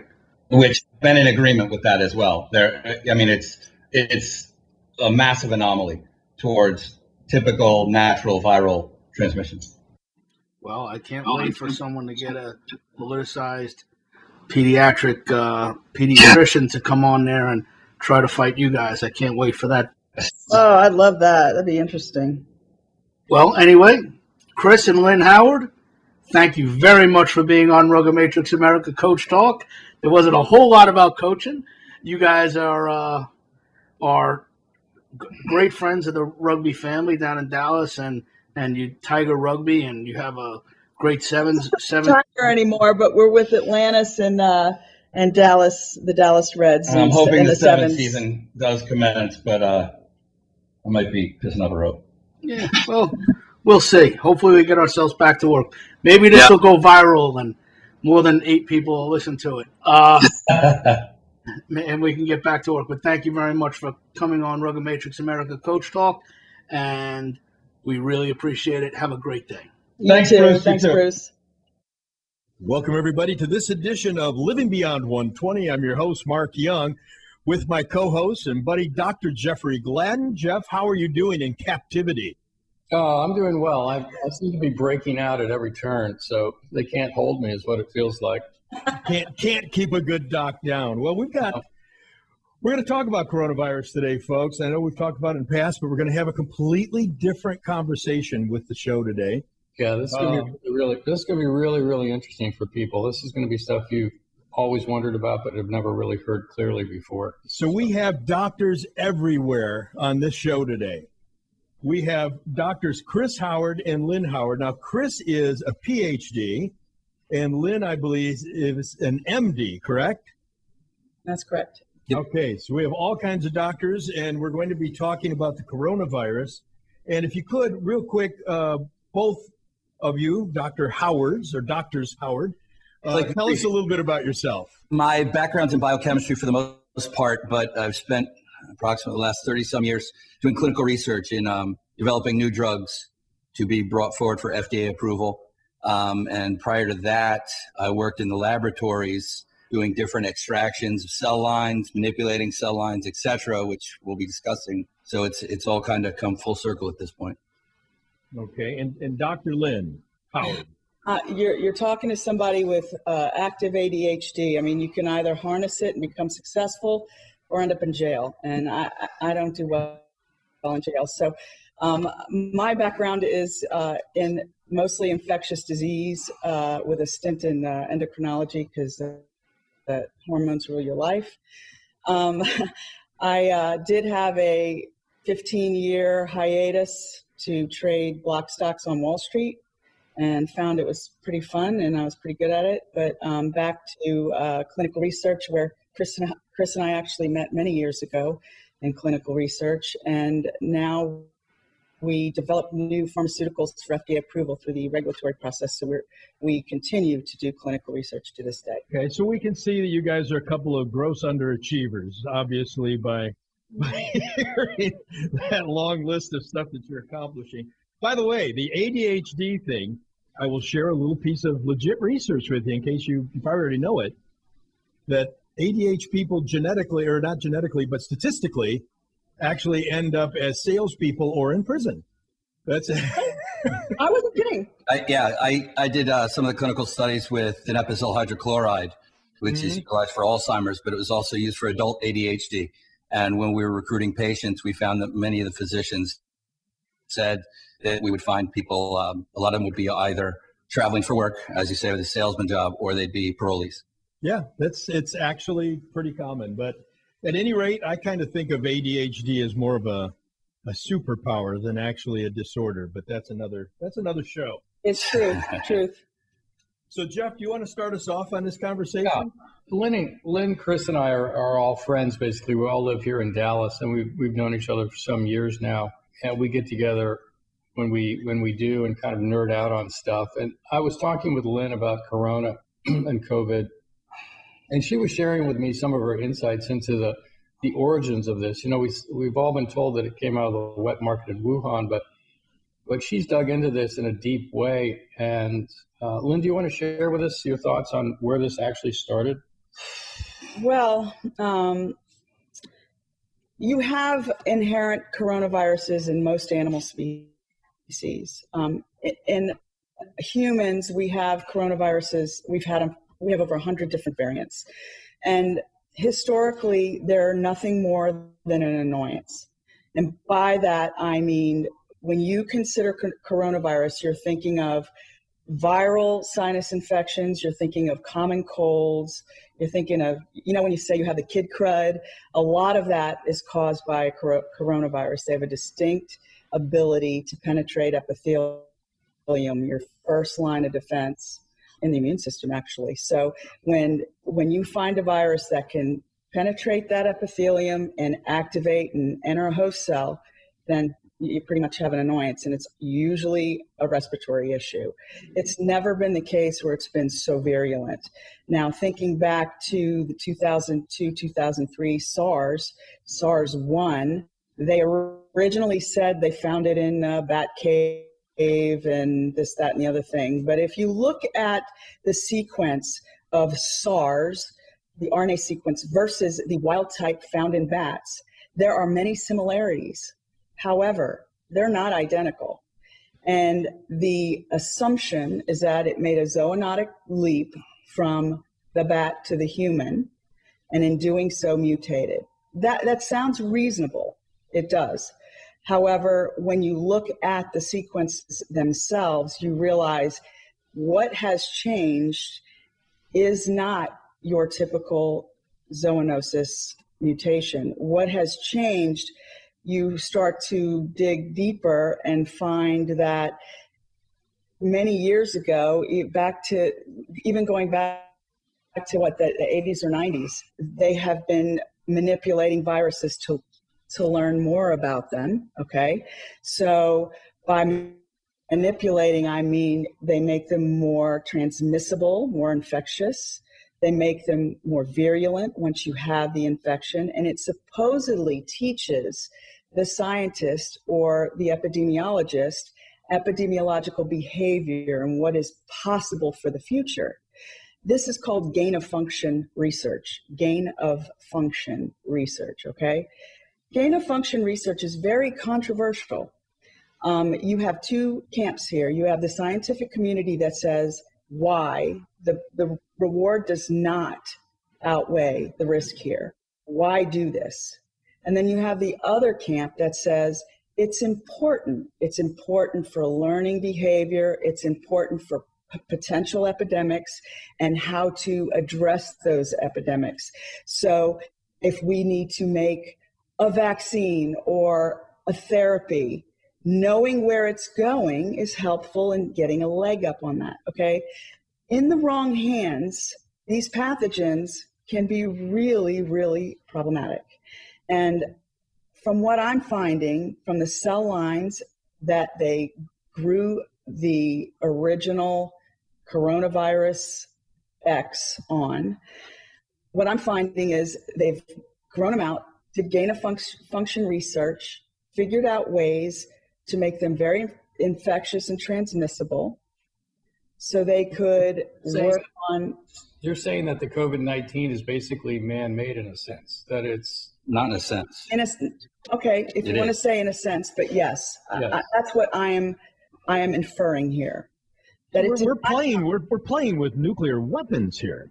Well, and the other thing to jump back to Lynn's point, where when you look at evolutionarily that viruses mutate and jump from species or change hosts, the main driver of those changes is evolutionary pressure to be able to bind better. Okay, it's we need to change. The virus is around for one thing. It's not to make you sick. It's to make more virus. That's it. Right? You get sick because your body reacts to the virus. the long and the short of it is, though, when a virus finds a good mode of attachment, you're going to see less change. Okay. Well, the SARS-1 and the SARS COVID-2 have absolutely identical means of attachment. From the ACE2 inhibitor binding to S1 splitting to the TMPRSS2 binding site, it opens up and you get exocytosis into the cell, which, you know. So there is no difference between SARS-1 and SARS-2 in that respect. Except for the internal dynamics of the virus. It's different. Which is not in wild, where you usually see viruses changing. Right. Are we saying that SARS was man-made also? SARS-1? It very well could have been. But with regards to COVID, you're thinking. Well, let's first back up. Let's not call it COVID. Okay. Because COVID is the infectious disease process. COVID is exhibiting the disease caused by the virus. If we're talking about virus right now, let's talk about SARS COVID-2.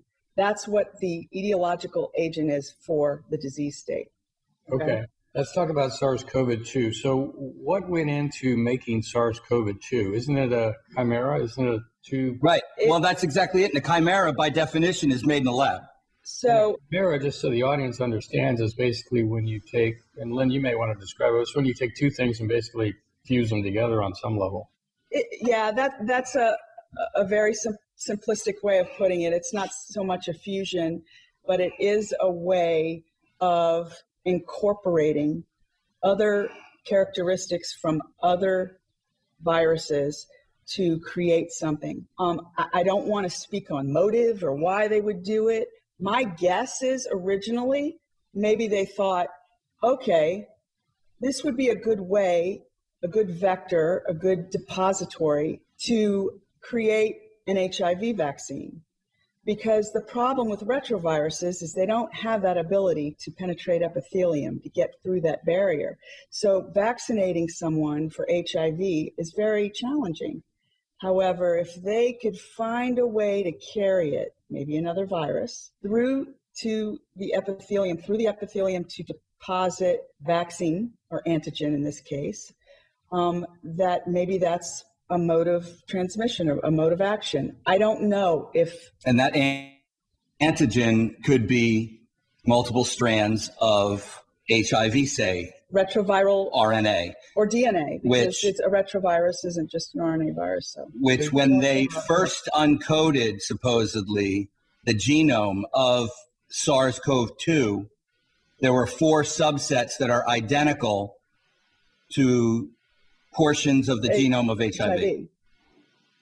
Which it's like finding a different alphabet in between letters of your alphabet that just got there accidentally.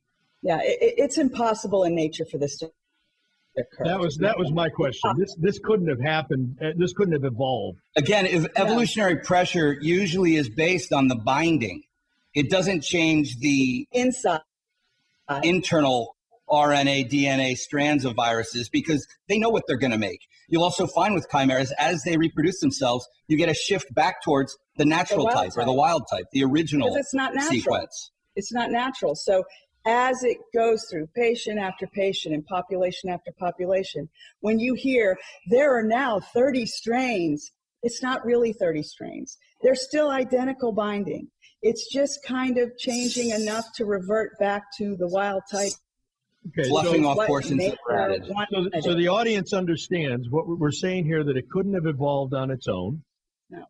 And we're saying that when viruses, if I'm understanding, when viruses do evolve, they only evolve for the purpose of survival. Yes. And replication. Right. And that survival is dependent on how it attaches to the host cell, how it expels its internals to be able to turn that host cell into a virus-making factory. That is its that's its existence. That's what it's trying to do. So when you have, that's it. That's it. So it's very simple when you think about it. So when you think of viral mutation, okay, the only reason for it to mutate is to say, hey, this isn't working out for me, how I have it. I'm not able to reproduce.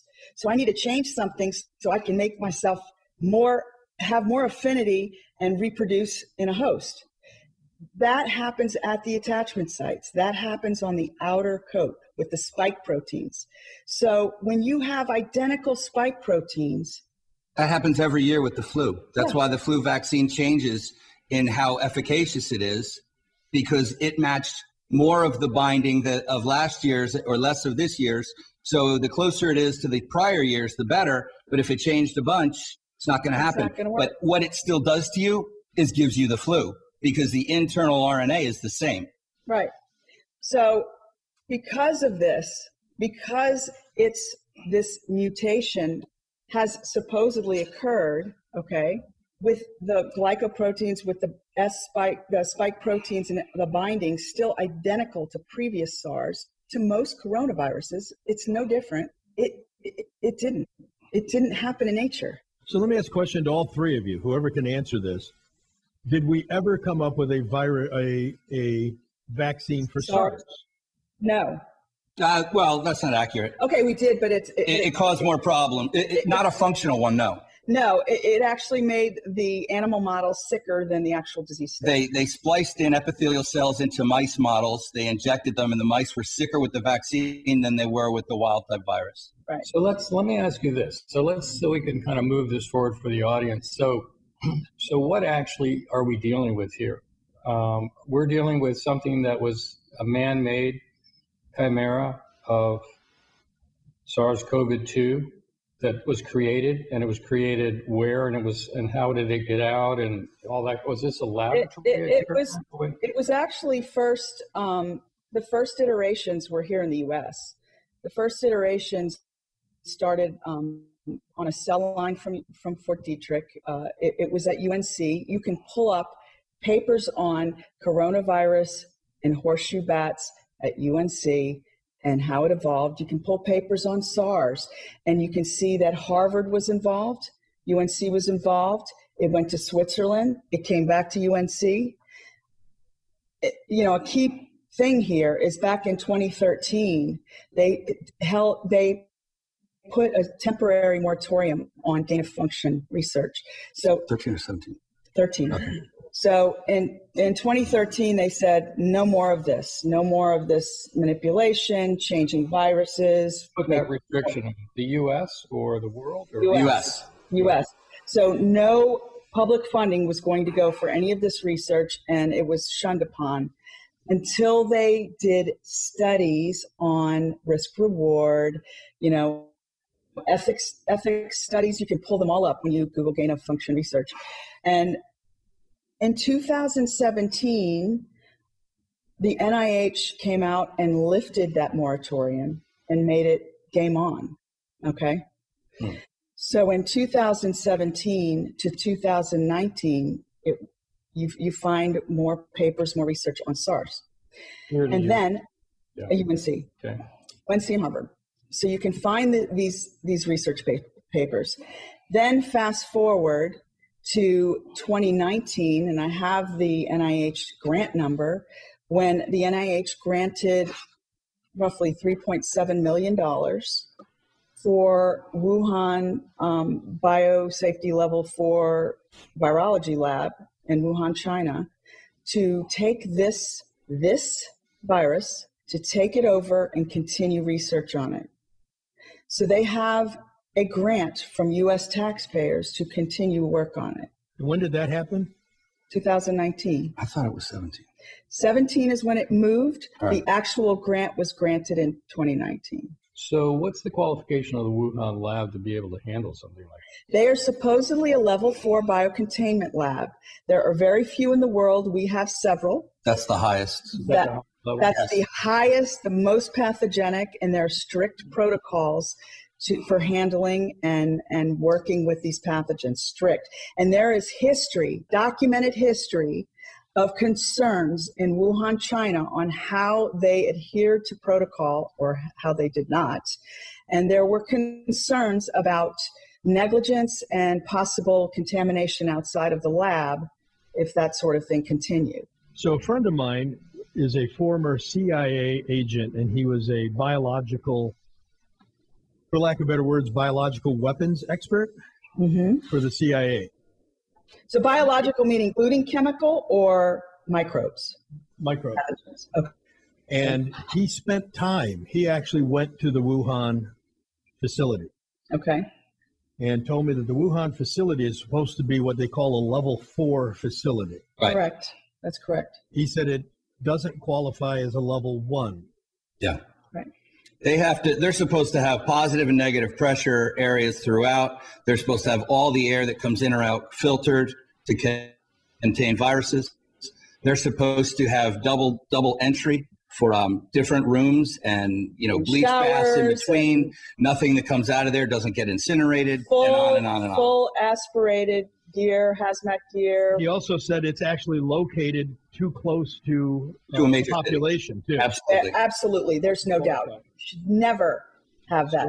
So what happens? So they have the virus, they have the SARS COVID-2, and then what happens over there? Does it become more virulent in their hands, or does it get out somehow, or what? I believe it's my understanding that they continued gain of function research on the virus, and they were, from what I understand, were trying to see if they could make an HIV vaccine or learn different characteristics of the virus and how it's transmitted person to person and its virulence, and et cetera. So, yeah, I think Lynn and I were both in agreement that until there's reason to believe otherwise, you have to figure they're trying to do good. Benefit of the doubt. And I think the whole premise really with this is you take something that's quote unquote harmless, although it's not harmless, you get a cold, et cetera, with a corona type, a nuisance, and use it as what we've kind of called a Trojan horse. So it then, instead of utilizing a needle to give you a vaccination or expose you to viral particles of something more pathogenic, i.e. HIV or insert whatever you like. You still use a needle, but you'd be delivering something much more efficaciously directly to the epithelium because of the binding of the coronavirus that you utilized. So it's depositing almost like antisense drugs with cancer cell, where you're finding the tumor before you deposit it. It's targeted. Yeah, it's targeted. I get that. Yeah. So then what do you think happened? How did this whole epidemic get started, this whole pandemic? Was leaked out of the lab? Is that what we're thinking? Or? I think that it would be speculative for me to say that someone put it in an air vent of a giant market or someone did it purposely. It's very speculative. So let me tell you what my CIA contact said. Well, you would also build a back door for yourself as a cure before you'd even do something like that. I'm sure your CIA buddy would say. My contact at the CIA says that what happened was, and this is his speculation, he says it's speculation. I have no idea what contact he really has. We don't know. He says that his expectation on this is that a worker at Wuhan took infected animals out of the facility and sold them into the wet market for extra cash. That's wrong. No. Okay. I'll tell you why it's wrong. Because the animals that this was supposedly harbored and grown in are horseshoe bats, and there are no horseshoe bats in that wet market. And the whole premise, if you listen to where they're saying it really originated, they were saying the seafood market, which is a different place altogether. And the seafood market, again, they don't sell bats there, although Chinese people do eat bats, don't get me wrong. And there are places in Yunnan and all that area that does sell cooked and not cooked bats. However, in Wuhan, China, the wet market in Wuhan, China, in the city proper, where they're saying all of this originated, they don't sell, they don't have or harbor any of these animals. So then some took it out, they were infected themselves, they got themselves infected, or they infected somebody else? The next speculation was that a lab tech didn't follow protocol, was infected, went home, infected his girlfriend, and so on and so on and so on. Gotcha. I'll leave that. Why did China, and I don't know if you have any information on this, but it appears that China identified this virus and reported that it wasn't transmittable between humans. But if it was a engineered virus that they've been working on for several years, they knew information already existed. It already existed, but let's be fair. When you're doing bench work, right, it may transmit among their non-clinical animal line population as you're working with it, but you don't have proof, even though you know mechanically, biomechanically, that it can go human to human. You don't know for sure because you're not infecting humans in your research. So I think the fact that they hid that this infection was showing up in pockets all over, they hid that.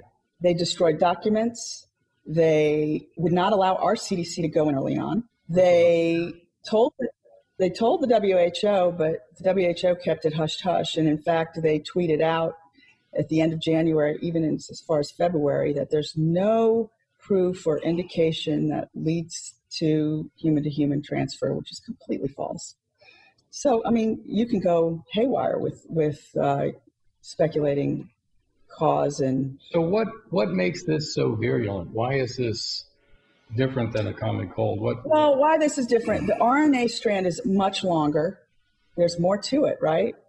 So it has the ability to settle into the lower respiratory tract versus your typical upper respiratory coronavirus.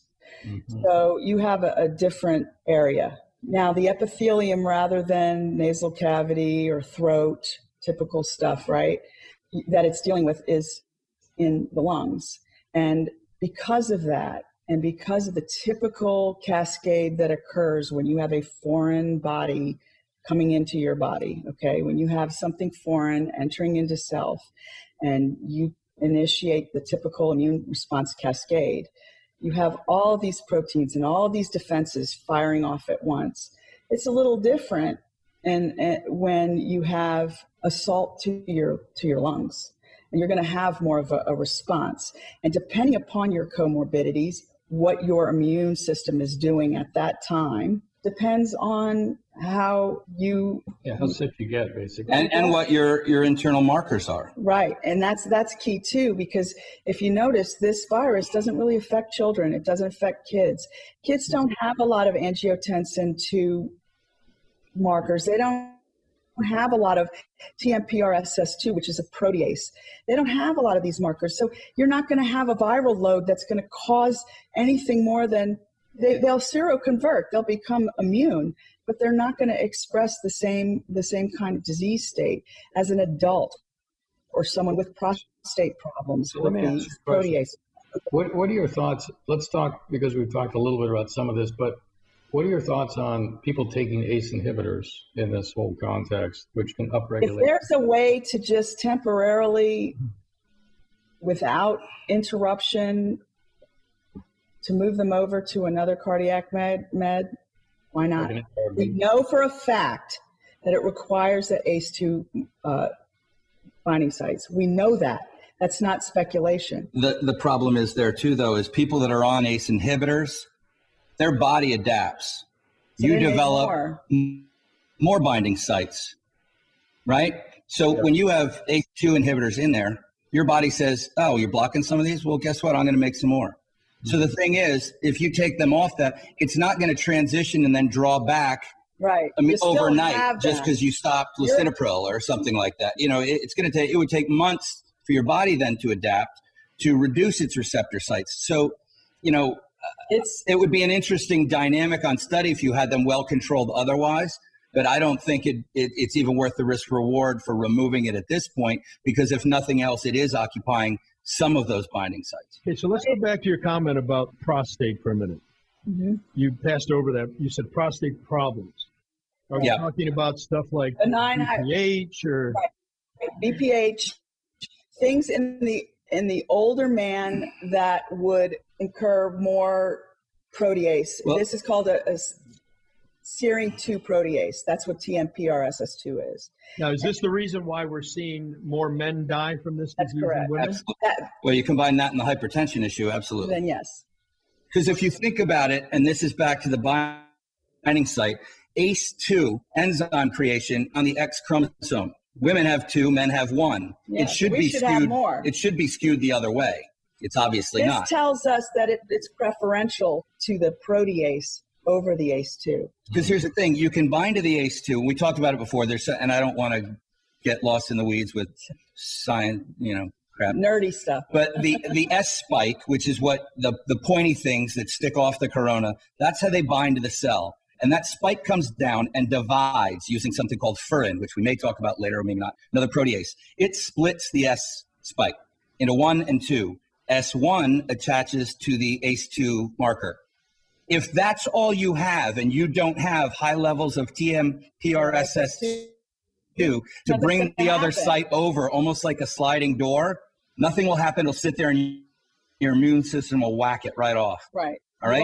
You won't build a viral load. You won't go into the disease. You have a good amount of TMPRSS2, which increases with age out of the prostate. Prostate cancer, it goes up 1,000-fold, etc. You're now flooding that area with other markers to attach. When that second side attaches, so you have the TMPRSS2 on the one side with S2, the other, almost think of like, as I said, a sliding door opening, and then you get exocytosis. The viral cell emits all of its contents into the cell that it's just bound to between S1 and S2. It makes a factory. Right. So in older men, having some enlargement of the prostate is pretty common. No, everyone will get it eventually, period. That's and a even some form of prostate cancer is not Correct. unusual. Correct. Right. Okay, so that makes sense. So it's enough, when you think about it, though, to not just make it equal men to women, to actually skew it towards men. So it's a much bigger indicator than the ACE2. Right. As we said, the ACE2 can kind of catch the virus for you. Well, I'm sorry, Jeff. What about men that are being treated for? That's what. Or we wonder about that. We wonder about that, even if they're being treated with supplements and not even a medication yet, just to support it. I would be interested to see who expressed the disease state and what they were taking to support their prostate, because I think there's a correlation there, but we would have to really research that. So would that change if somebody was using like a finasteride or something? right. Yeah. Or call palmetto or Well, I something. mean, there's with HIV and the advent of viral treatments in lieu of, say, vaccinations, which used to be the only real treatment you'd have for a viral infection other than ride out the symptoms and treat those. You have something called protease inhibitors now. And there's a protease inhibitor that both blocks TMPRSS2, and I think there's other ones for ACE2, but again, you don't want to get into the ACE2 inhibitors because of what we already mentioned. But that's already approved in Japan for Is that pancreatic infection. Yeah. Pardon? Camostat mesylate, it's called. Camostat mesylate. That's the. We tried to order some to do some studies on it. I tried to get API brought in, and there's also nifamostat mesylate. It's pretty much the same family of drug. Yeah. Both are approved there. Both have been used with great success. The long and the short is, when we talk about different medical interventions or supporting those that are at risk, these are prime candidates. Yep. You pre-dose some with that, the virus comes along, their immune system takes care of it, they seroconvert, make their own antibodies, and you're done. Non-issue. Because you've inhibited the cell from delivering its virus. Right. So we've already agreed on, or we already have put a hypothesis together here that the virus is man-made. Yes. I want to go to the next level for a minute and say, if it was man-made, is the groups that it hits coincidental, or was there a deliberate nature behind that? I don't know that it's coincidental. I think when you enter into gain-of-function type research and you start pumping up its virulence, it will naturally go become more virulent in comorbid patients. That's a given. What's interesting with this is that normally you would expect immunocompromised patients to be hit just as hard as comorbid patients. That's usually a given. Mm-hmm. But in this particular virus, it's not, because children, babies, are immunocompromised. I mean, they do have passive immunity from their mother, there's no doubt. And if you're breastfed, you'll have more passive immunity, but not like an adult, right? So the fact that it's a non-issue in kids, it literally is a non-issue in kids and babies, tells me that isn't the priority here. The priority is the binding sites and the comorbidities. It's not immunocompromisation in this case. So there's more of a risk to somebody with benign prostate issues than it is with somebody with like a lupus or a Well, particularly a lupus if they're taking hydroxy. well, Yeah. If they're taking hydroxychloroquine, then they're pretty safe. So let's talk about that for a minute. So let's talk a little bit about some of the pathology of this and the treatment. We've talked, you and I, we've talked amongst ourselves about the whole concept of iron being liberated from hemoglobin and some of that sort of stuff. There's been some controversy about that in medical literature, pros and cons I've read. But you want to speak a little bit about that and maybe talk a little bit about hydroxychloroquine and zinc and some of the things that you think are effective in treating this? Vitamin D. Sure, yeah. Vitamin D is a big one, actually. Keeping people inside is not good. Anyway, getting back to hydroxychloroquine, let's think about what it treats or prophylactically treats and has for 70 years, right? Plasmodium falciparum.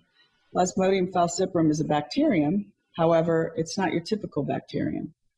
That's malaria, right? It's malaria, correct. Yeah. And the way it works, I'm going to go back to what you said about talking to the general audience and not losing my audience here. But basically, it's preventing the virus from entering into the cell. It blocks it the same way it would block Plasmodium falciparum from entering into the red cell. And then when you add on azithromycin is a macrolide antibiotic that has antiviral properties. It does have antiviral properties. So when you hear people say you don't use an antibiotic for a virus, in general, that's true. Azithromycin is a little different. And when you are suffering from COVID-19 and you have the damage to the lungs, you're more apt to all of that opportunistic bacteria to also take hold. So it will ward off, strep pneumo or any other kind of respiratory bacteria in addition to antiviral properties. So together, if taken at the right time, and that is key, you can't have a patient crashing on a vent and think that it's going to make a difference at that point. You're well behind the eight ball. The cytokine storm already happened. You have a viral load that is really tough to fight. You have to do this beforehand. I mean, my suggestion is to do it at the onset of a fever.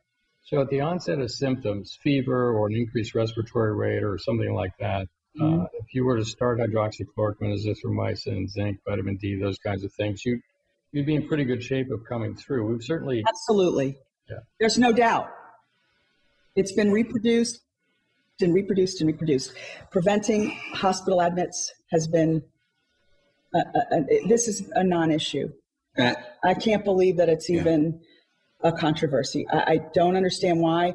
And I even have documentation of Fauci speaking to a group at the Rockefeller talking about back in 2011, talking about how effective it was for SARS-1. There's nothing different in the binding, and that's where it acts. Hydroxychloroquine is an issue because it's a political issue, not a medical. It's a political issue, and it's also cheap. It's so cheap. $3 for 30 tabs, and you need 16. Tabs, and you only need 16. Yeah, there's no money in it. There's no money in it. The other thing, real quick, on vitamin D, I don't want to lose that one. We can get it from the sun, etc. The long and the short of it, though, there's plenty of papers that go back in the 90s where they were looking at coronaviruses. And again, the coding on the coronaviruses is all but identical, upwards of 80-some%. So to defeat them is very similar, regardless of which corona it is. Right. Cystatin D as well as cystatin C at levels that exist in your saliva were found to destroy it. So when you speak cystatin C and D, what is that? That's not vitamin D and vitamin C. No, it's an enzyme in the saliva, but it's directly vitamin D creates the upregulation of cystatin D directly. So when you hear patients say, when I first got COVID, my sense of taste was gone, my sense of smell was gone, I don't know what happened. That's directly linked to vitamin D and cystatin. Dr. Shiva Ayadura has been doing videos and been on all kinds of shows talking about the need for vitamin D during this time. Oh, absolutely. And he's been talking D and zinc and selenium and C. Correct. And C, yeah. Zinc doesn't increase bioavailability in the classical sense, or the amount of drug that your body absorbs, but what it does is helps drug bind to the viral site. It's almost like a facilitator for the hydroxychloroquine and the azithromycin. Does it work that way, or is the hydroxychloroquine, is that a ionophore for the zinc to get in, but are they synergistic on some level? No, the zinc is it's not so much synergistic. It's more of a facilitator. Got it. Binding of the hydroxychloroquine to the virus. To the virus, right? Correct. What about vitamin C? Because we've heard about C is always good for immune support. We all know that. Linus Pauling said so. That's right.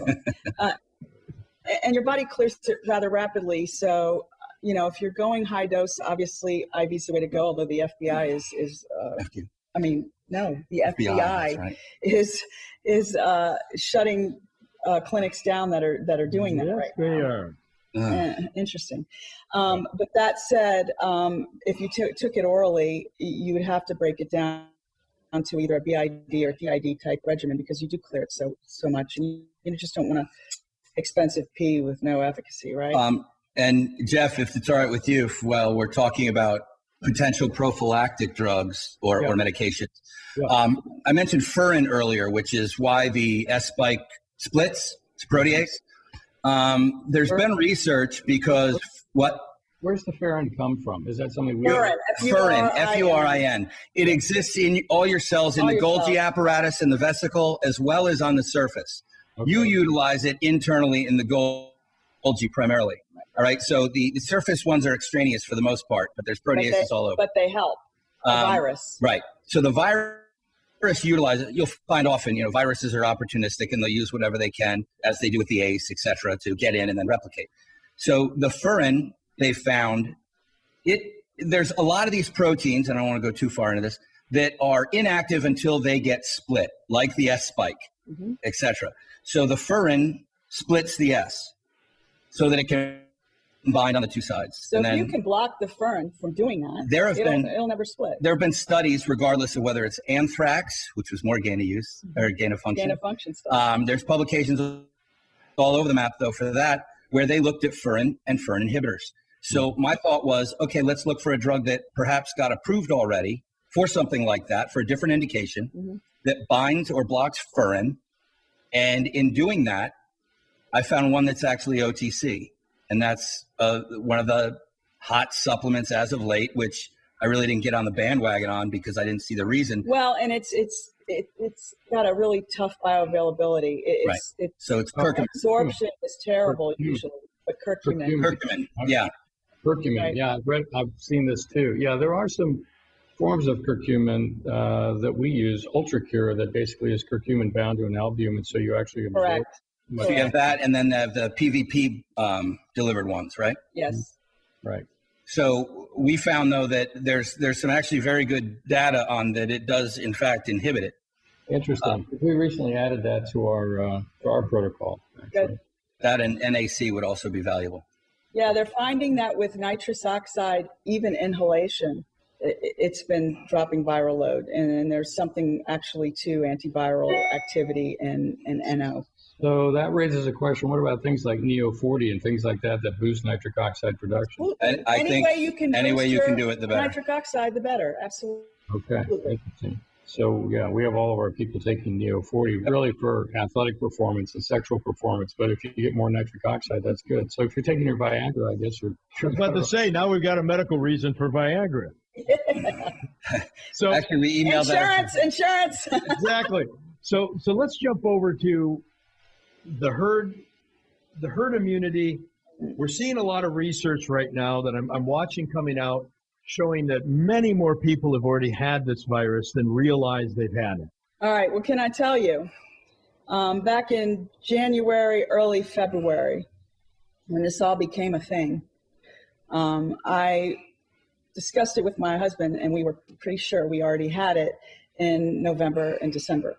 And I know if you base your entire protocol and plan of action on China's accountability and what they're saying, their narrative, then you're making a huge mistake. It's like building a house on a paper foundation. You're trusting someone who was proven to have quelled it and tried to hide it for so long for a date of origin. And that's insanity, because I have reason to believe that it was here last fall, November, December for sure. I have patients that were in Wuhan that do business there that came home very sick in November, in December. Halloween. Halloween on down, that I've since sent to test serology on, and they've come up IgG positive. So I have proof. Explain that to the audience. They became IgG positive. Absolutely. Once you have the disease, or if you don't exhibit the disease, but you've been exposed to the virus, your body handles it how it's going to handle it. If you're going to go into the disease state, you go into the disease state. If you're going to be asymptomatic because you don't have the proteins to bind and all of that other good stuff, your body still recognizes it as foreign. You're going to generate immunoglobulins.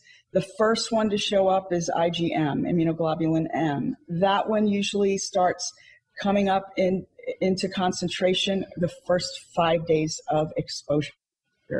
That is the first line of immunoglobulin cell-mediated defense. What that's going to do is try to take that viral load down. While that is occurring, your big guns are being manufactured. What I mean by big guns is your long-acting immunoglobulin protectors. That's your IgG. And as that starts increasing in concentration, your IgM starts coming down. They're going to cross right here. That's your point of seroconversion. These are antibodies. You're talking about antibodies. Immunoglobulin is indicative of antibodies. It's the same. And they cross at about, what, 10 days? Somewhere in there? 14. 10, 14. Yes. So you move from the acute stage of the disease state or the exposure time to the convalescent state, where from 2 to 3 weeks on, you're protected. Your big guns are ready to go. So when you come in contact with this pathogen in the future, you're already loaded up. You already know exactly. It's very specific. It knows exactly what to do to attach so it can't bind, and your body clears the virus, and you're none the wiser. You're not communicable. Correct. You're not. Correct. You don't have symptoms. So getting back to what we were talking about. Would that protect you next year if it comes back again? Absolutely. Well, that's that. For this. For this. But if it morphs in some way or mutates in some way. Well, it's going to mutate back to its natural form, right? So what's going to happen is if you come in contact with it later, after mutation, when it doesn't represent SARS COVID anymore, it's going to be an annoying cold. And that's it. If the shell doesn't mutate, the antibody identifies it as the same. Right. Okay? So if the internals change, your body doesn't care. It doesn't know. The antibody is looking at the binding sites on it. Right. Now, to your point, I had a doctor contact me a couple weeks ago. He's an ER doctor from UCLA, which we will not use his name, but he is telling me that he was treating COVID-19 patients in November. Correct. But they didn't know that. It was viral pneumonia. We always have a segment of mortality for severe acute respiratory infections. We always have that. There's data out there showing it. It's every year. And they go, you tested negative for flu. It's just a viral pneumonia. You just have to let your body fight it, and we'll give you supportive care, blah, blah. Can I jump in? There was a paper, and forgive me for the date. It was a retrospective analysis. So they went back and looked at multiple hospitals across Eastern Europe. They collected data on 8,300 and some severe acute respiratory infection patients. Right. Do you know how many of them swabbed positive for influenza A or B? Out of 8,300. Something like 107. I was going to say almost zero. So all of the other ones, so 8,100 and change. And this was 2019 that this data was collected were viruses that were quote unquote undefined. So you're not going to have a SARS COVID-2 patient ever until you define the virus. If you Just don't like have you it didn't have defined- people dying of Alzheimer's before Alzheimer's was defined, but grandma died of dementia in the 70s. or grandma died of senility, age, right, senility. Whatever. But And if you don't have a definition, and if you don't have a means to confirm that that patient has that definition, it doesn't exist, does it? And I think last night someone was talking about how bad the viral pneumonia load was this past December Yeah, how about that? How about that? in the U.S. It was here. It was 100% here. And in fact, I was speaking to a nephrologist, and he had one patient die that was receiving dialysis. And he went back and did serology on their bloods, and they were a positive IgG for SARS CoV-2. Interesting. So let's talk a little bit about testing. You know, there's up the nose testing with PCR, there's blood testing, let's talk a little bit about this, because here's where I'm coming from. I think, and we've had this conversation before, I think like you do, that a lot of people have been infected with this. A lot of people are sitting home isolating that don't need to be isolating. The economy is being destroyed by it. And I think if we could mobilize people and get them back to work safely, I think that'd be a great thing. So basically what we're saying is that if you test positive with IgG, you can go back to work. Go back to work, live your life. Right. Well, so then the question is, how do we test this, and what's the best way to test it?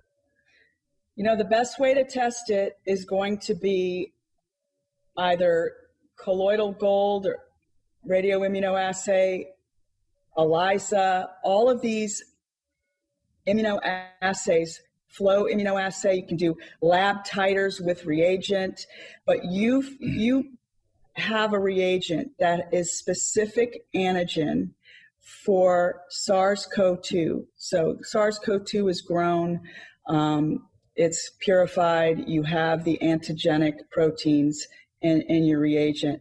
You do the test pad, okay, of the different antigens. Your serum or whole blood is put on that test pad.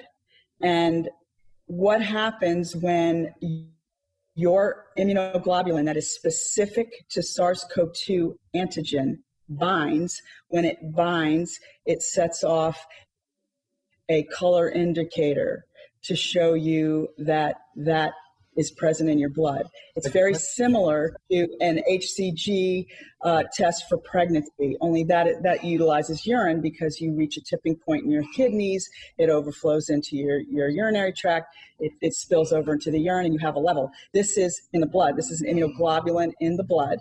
And I think the other thing to point out there is that it's kind of a lock to a key. Yeah. Right. No, I get that. But how do people get access to this? Because we have a lot of people sitting around. Absolutely. And I really, really question the motive here of not bringing that out early on from the beginning. Why would you not bring that out for the clinical picture when the test to confirm whether you even have a coronavirus in your body is so sketchy and so nonspecific? Why wouldn't that serology added to that clinical picture to follow up on someone with symptoms be used? Why would it be blocked? It's a very proven method of testing, very proven method. And why don't we describe what the PCR measures? Yeah. Because that to me is what makes the ultimate massive difference. So the PCR measures a small segment of RNA sequencing in a coronavirus. Fragment. So fragments. And what it does is it magnifies those fragments in the process of polymerase chain. And PCR is basically it's an polymerase chain reaction. Right. And if it matches, it's kind of like a fingerprint where most of it matches, or your DNA except it's not that sensitive. It's not specific to SARS-CoV-2. It's specific to RNA sequences, and many are repeated in all coronaviruses. So the common cold? Yeah, gotcha. It's not confirmatory that you have SARS-CoV-2. It's You- not the way to confirmatory, confirm it- presumptive. The real way to confirm it would be IgM and IgG. Then you know. Correct. Absolutely. You I know, mean, you've you had- can literally get a PCR test from a common cold, from having a common cold in the past, from having SARS COVID-2 active or non-active, or you could have had SARS CoV-2 in the past and now still have fragments and you're fully healed. and you're healed and seroconverted. Seroconverted. If you And- don't do that serology, you don't have the whole clinical picture. And a negative doesn't mean that you don't have it. It just could mean that they missed the spot where you had because fragments. it's dependent on how well you get that specimen. It's a nasopharyngeal grab all the way up the nasal cavity. If you have a patient that moves, if you don't get a pocket, if you don't get a good specimen, or from specimen taker to specimen taker, there are different techniques.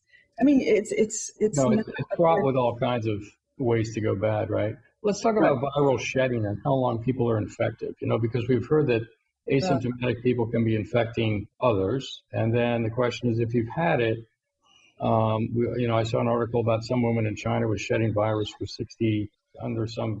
But shedding virus, what are they Fragments. using to test this? Yeah. Again, getting back to the test, that she's not shedding virus. She may have fragments still in her body, but they're not active. Infectious. You can carry common, and because there's a lot of research on common cold coronas, you can carry fragments of that for the rest of your life after one exposure. Yeah, this is not. I mean, that's the other thing we can jump in right now on the whole idea of reinfection. Because you're using PCR and say you test positive, then you clear and you feel better without using any of the immunoglobulins. And then you come back a month and a half later and look at that, your PCR is positive again. Well, that's the fragments. Now, if you wanted to really know, you'd do an immunoglobulin test. And if it were IgM, yes, you're actively reinfected. Now you've got a question, how could that be? But it's not going to be that. It's not going to be that 'cause way. That's not how the immune system works. And these supposed reinfections, not one has been symptomatic. So basically, you're either collecting fragments or you've crossed it again. You've already got your antibodies against it, and they've defeated it, and you're not contagious. I just want to reiterate, you're only as good as your methodology of assessment, period. Right. And that's been very flawed in this whole thing. Very flawed. And when you get governors saying we're going to reopen when all people are Test PCR negative, well, That'll guess never what? happen. That will never happen. Never. It's scientifically impossible, and no one is intervening to say that will not happen, because most clinicians aren't adept in methodology and analytical methodology for analysis, because that's not their field. And the ones that are, us lab rats, us nerds, we don't go to the press. And if we did, would they even care? So, this has to be driven home. Well, you did know. Not now. Well, you could say the press came to us. But we will never reach a point where everyone's going to test negative because of the test. Yeah, that's really important for the audience to understand. I think the audience is getting a clear idea here that PCR testing is very flawed. But you could test positive a year after you had it. Yes. But it's the antibodies. The IgM will tell you if you're acutely infected, and the IgG will tell Absolutely. you if you were infected. It is that simple. You're now immune, and it's really that simple. And so the question is, if you can find a test that will test your IgG, that's really all you need to know. Right. Then you are immune, and you should go back to work. I mean, that's really Absolutely. Absolutely. But And you're not spreading the disease. not spreading it. Yeah. Correct. You can't. And there's where your herd immunity is, because you wanted to talk about herd immunity. Yeah. Yeah, let's talk about herd immunity, because that's important. So my first premise with herd immunity, because it does occur, it's a fact. I know people like to try to, philosophize about, is it really a thing? Yes, it's really a thing. That's why vaccines work. However, let's go back to that. You never, in my lifetime, never have I seen where you quarantine healthy people. You don't quarantine healthy people. And when you have a situation like this, where it was here before they said it was, more people have had it and seroconverted than they thought. Exactly. So when you have that and you keep everybody that is seroconverted inside and babying their immune system and babying their interactions with others, and exposure among healthy people is important right now. Needed. It's needed. We need at least, with the infectious rate of this, we need at least 60 to 70% of the population population to become exposed and seroconvert. That will kill the virus transmission. When that kills the virus transmission, that's going to kill the virus. So we're saying that the quarantine and the shutdown that the country's experiencing right now is going to make this event last longer. Right. Absolutely. Well, here's the other thing to muddy the waters even further. What curve are you flattening if you don't know when the curve started? Yeah. We know it started earlier than they thought. Right. So just because I believe we peaked in late February. I think I peaked when I was like 25. Never mind. But the thing is, if you are only basing the peak on when you're testing, it's you've not already accurate. lost. The data from the start has been inaccurate. When you're only testing the most severe cases, there's your first flaw. When you're using a test like PCR, that's not really testing for the disease state, there's your second flaw. When you're not including the entire population to calculate percentage mortality, that percentage mortality is completely false. I think we wrote on February 5th, that may have been a little sooner. If they really wanted to know what was occurring, you immediately test upwards of 1,000 people, Serologically. 1,000 people in 5 to 6 different cities randomly and see what comes up. And that will tell you, 1, was it here? 2, are they active? 3, are they covered? They still haven't. Then you can Actually, I saw extrapolate. something yesterday. They're going to do that in They're 6 going cities. to do it. 10,000 people to try to get an image of it. It's late April, and they're Right. going to do it. I mean, the other thing is when you identify a subpopulation that is already immune and has not transmitted at the low percentages that anyone under 22 has, you don't close the schools. No, the schools should have. You allow that herd immunity to achieve critical mass through the population that's unaffected. Right. Because then when the virus hits them, it'll get dropped like a stone because they've got the antibodies already. They won't walk around with it for a week or two as they seroconvert and risk still being communicable or contagious. Right. So my suggestion is the high risk groups, the infirm, those are the ones that take the precautions. And Wow. people with prostate issues, it sounds like. Right. And take the precautions, and the healthy population, the unaffected population, or the population with the lowest, the demographic with the lowest chance of expressing COVID, the disease, instead of SARS CoV-2, they're exposed. This is the only way to prevent this from being a problem in the future. And it doesn't come down to just hiding the high-risk population. Have them prepared. As soon as a fever or something gets iffy, dose them. If it turns out they don't have it, stop the meds. It's not the end of the world. The focus should be on treatment right now. It shouldn't be on a vaccine. That's my And Viagra for everybody, too. and Viagra. Throw that in there. Right. But vaccine, it seems like vaccine is really the wrong tree to be barking up at this point in time. It sounds like herd immunity, 100%. treating people when they're early and then protecting yourself Right. prophylactically. Because Your body is a vaccine, right? you're going to create your You own. create your own. When you Right. create your own wildlife, you're better off than You know you match exactly. what Will there be a vaccine? I don't think it'll be efficacious. Judging how this virus is and how it panned out for SARS-1, I don't think it'll be efficacious. 2 things. What I find interesting is the same group that says you can be at risk at reinfection, okay, is the same ones pushing the vaccine. Well, if you're reinfecting after a natural infection, that vaccine isn't going to do squat. Right? They're talking out both sides. So of their you can't face. have it both ways. Yeah. The other thing is, if we start showing 60+% people have been exposed and have IgG, anyone with IgG has absolutely no use for a vaccine. None. So here's the other interesting question. You know, you brought up earlier that this is a chimera. It's basically a lab-formed virus, if you will, looking at, making it more virulent so it could be studied. But it has a natural tendency to evolve back to its native state, which would make it less virulent. Right. Absolutely. Absolutely. It'll make it a nuisance. So the more I'm hearing about this, it sounds like this is going to naturally resolve as this thing mutates back to its natural self. Is that? What happened to SARS-1? Where's SARS-1? Where's that? Yeah, right. Swine Okay. How flu. close is this to SARS-1? The outer coat and the binding sites are identical. Right. The binding sites are identical, and the actual outer coat in between the bilipid layer is over 87% identical. If you had SARS-1, do you have an immunity? Somewhat. You will not express the severity. That would be interesting. Maybe we do a study, huh? Yeah.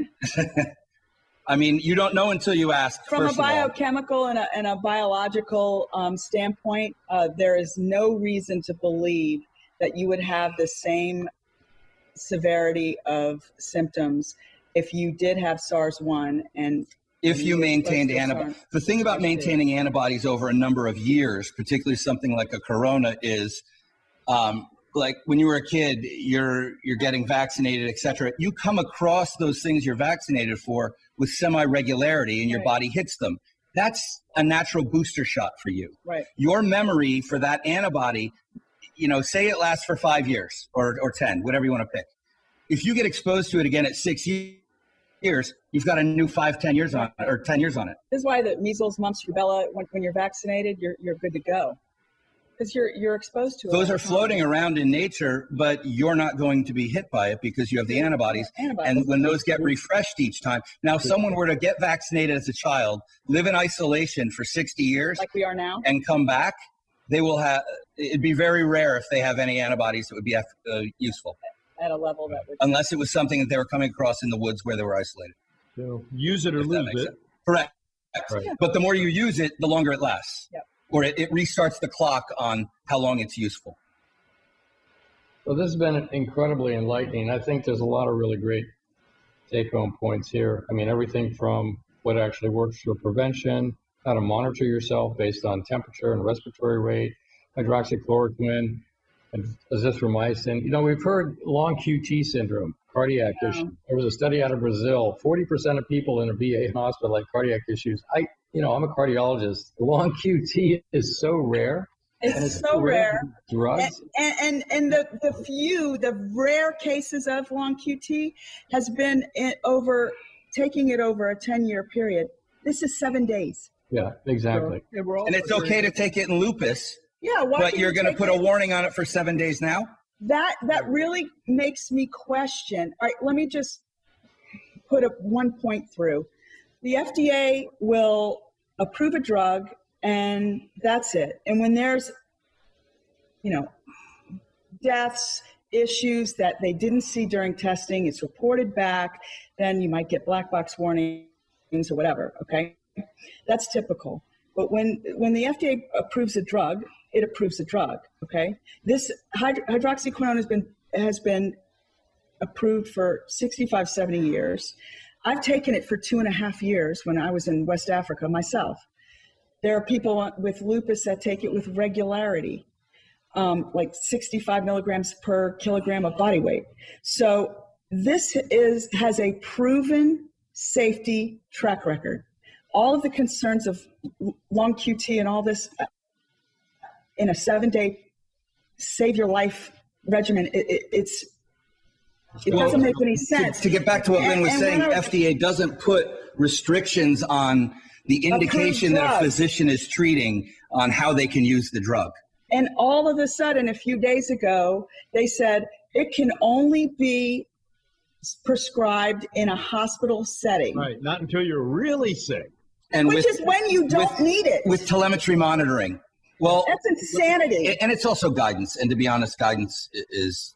But politicians are taking that guidance to the next level and stepping in between a physician and their patient by restricting a needed medication that has been proven safe and it's efficacious when given prior to that cytokine storm.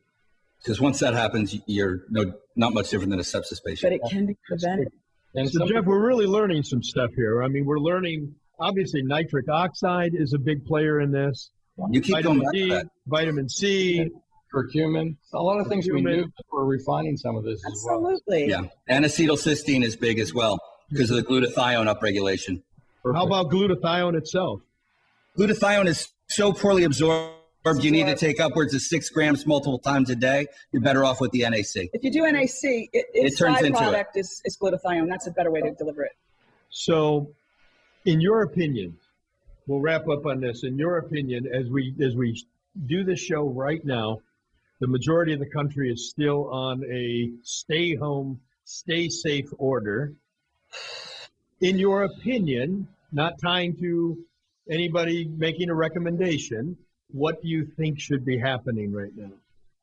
I think what I'll tell you my thought before Yeah, they test your thought. My thought would be people get tested.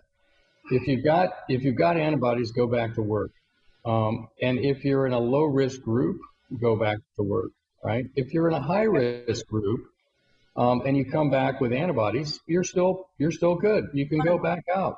But if you're a high risk group and you don't have antibodies, then you need to stay put and let this kind of ride over and let the herd immunity kick in. Now, would you not test the low risk group because there's only so much testing available? No, I wouldn't bother. I wouldn't test them. No. So I think if you opened up the schools, even if it were 3 weeks for what did you learn during your distance learning, I think it'd be tremendously beneficial. So we're going to test the people that are over 65, the people with prostate cancer, or BPH, a few other groups. I would still do the random testing at cities so you get an idea for the depth of spread. Exposure. And to add to Jeff's comment about isolating those at risk, I'd also have them be prepared with either a prophylactic dose pack or be on the alert at least with a physician that they can say, hey, you know what? I'm getting symptoms. Can we call it in? Spiking a fever. Can we call in the scripts and get it rolling? Because I don't want to wait until I have to be going in. And is our self-quarantining extending the length of time that this pandemic is going to exist? Beyond a shadow of a doubt, it is. So the cure is really worse than the disease. That's right. Absolutely. We passed that point a while ago. It's inside us. Yeah, it's interesting. I think if you're home quarantining and you are at risk, I think you want to keep track of your temperature every day, and you also want to keep track of your respiratory rate, because it turns out that respiratory rate goes up as an early indicator. We won't go into the physiology of that, but being able to measure that or have that measured passively, those would be the two things I would monitor for sure. If you like gadgets, I believe there's even a pulse ox your cell phone can use. Correct. Yeah, I was about to say After that. And the oximeter, I guess, is somewhat. Yeah, and a pulse oximeter, which are all sold out on Amazon. But if you measure that's even better than your respiratory rate. You can measure the percent of sample. And make sure that you're, not deficient in those vitamins that matter. Wash your hands. And wash your hands, for God's sake. We're not going to get into the mask wash hands thing. I don't want to get into the mask thing because I'm wholly against the mask. We do have a decent recommendation, I think, though, for people that are in that at-risk category. That is to take, there is something to the copper ions destroying bacteria and viruses. Line the mask with copper material, copper fabric. If you're at risk. If you're in the at-risk population, so that at least the mask is doing something other than letting you smell your bad breath. Yeah. Tie your Tommy Copper back wrap around your face now when you actually, and it'll finally be used for something. And that'll finally do something. Exactly. I would also look for whatever has the highest thread count, because there it just comes down to surface area. Yeah, then you're like with a tennis racket and a bunch of sand. Right? Yeah. Well, this has been fabulous. I want to really, really thank both of you. Chris, Lynn Howard, Dr. Gladden. Any final thoughts for you before we wrap up here? No, I think we just summarized it pretty well, actually. And I think people need to really start thinking about moving beyond this self-isolation. Be looking for ways to actively move yourself out of isolation, get tested, find out what your antibodies are, see if you're in a high-risk group, low-risk group, take the precautionary measures, the things that have been discussed, and treat people appropriately. I think the world needs to treat people with hydroxychloroquine and azithromycin. I think it's a great combination. So. Absolutely. Well, that's it for today on Living Beyond 120, folks. I want to encourage you to send a link to this show out to anybody that you know who is hibernating in their basement in fear that that the boogeyman is at the end of their driveway waiting to kill them. Let them hear this. Let them find out what's going on. And again, if you enjoy the show, send it out. Give us a 5-star review on iTunes, Stitcher, wherever you're getting the program. And Dr. Gladden and I will be back with another edition of Living Beyond 120.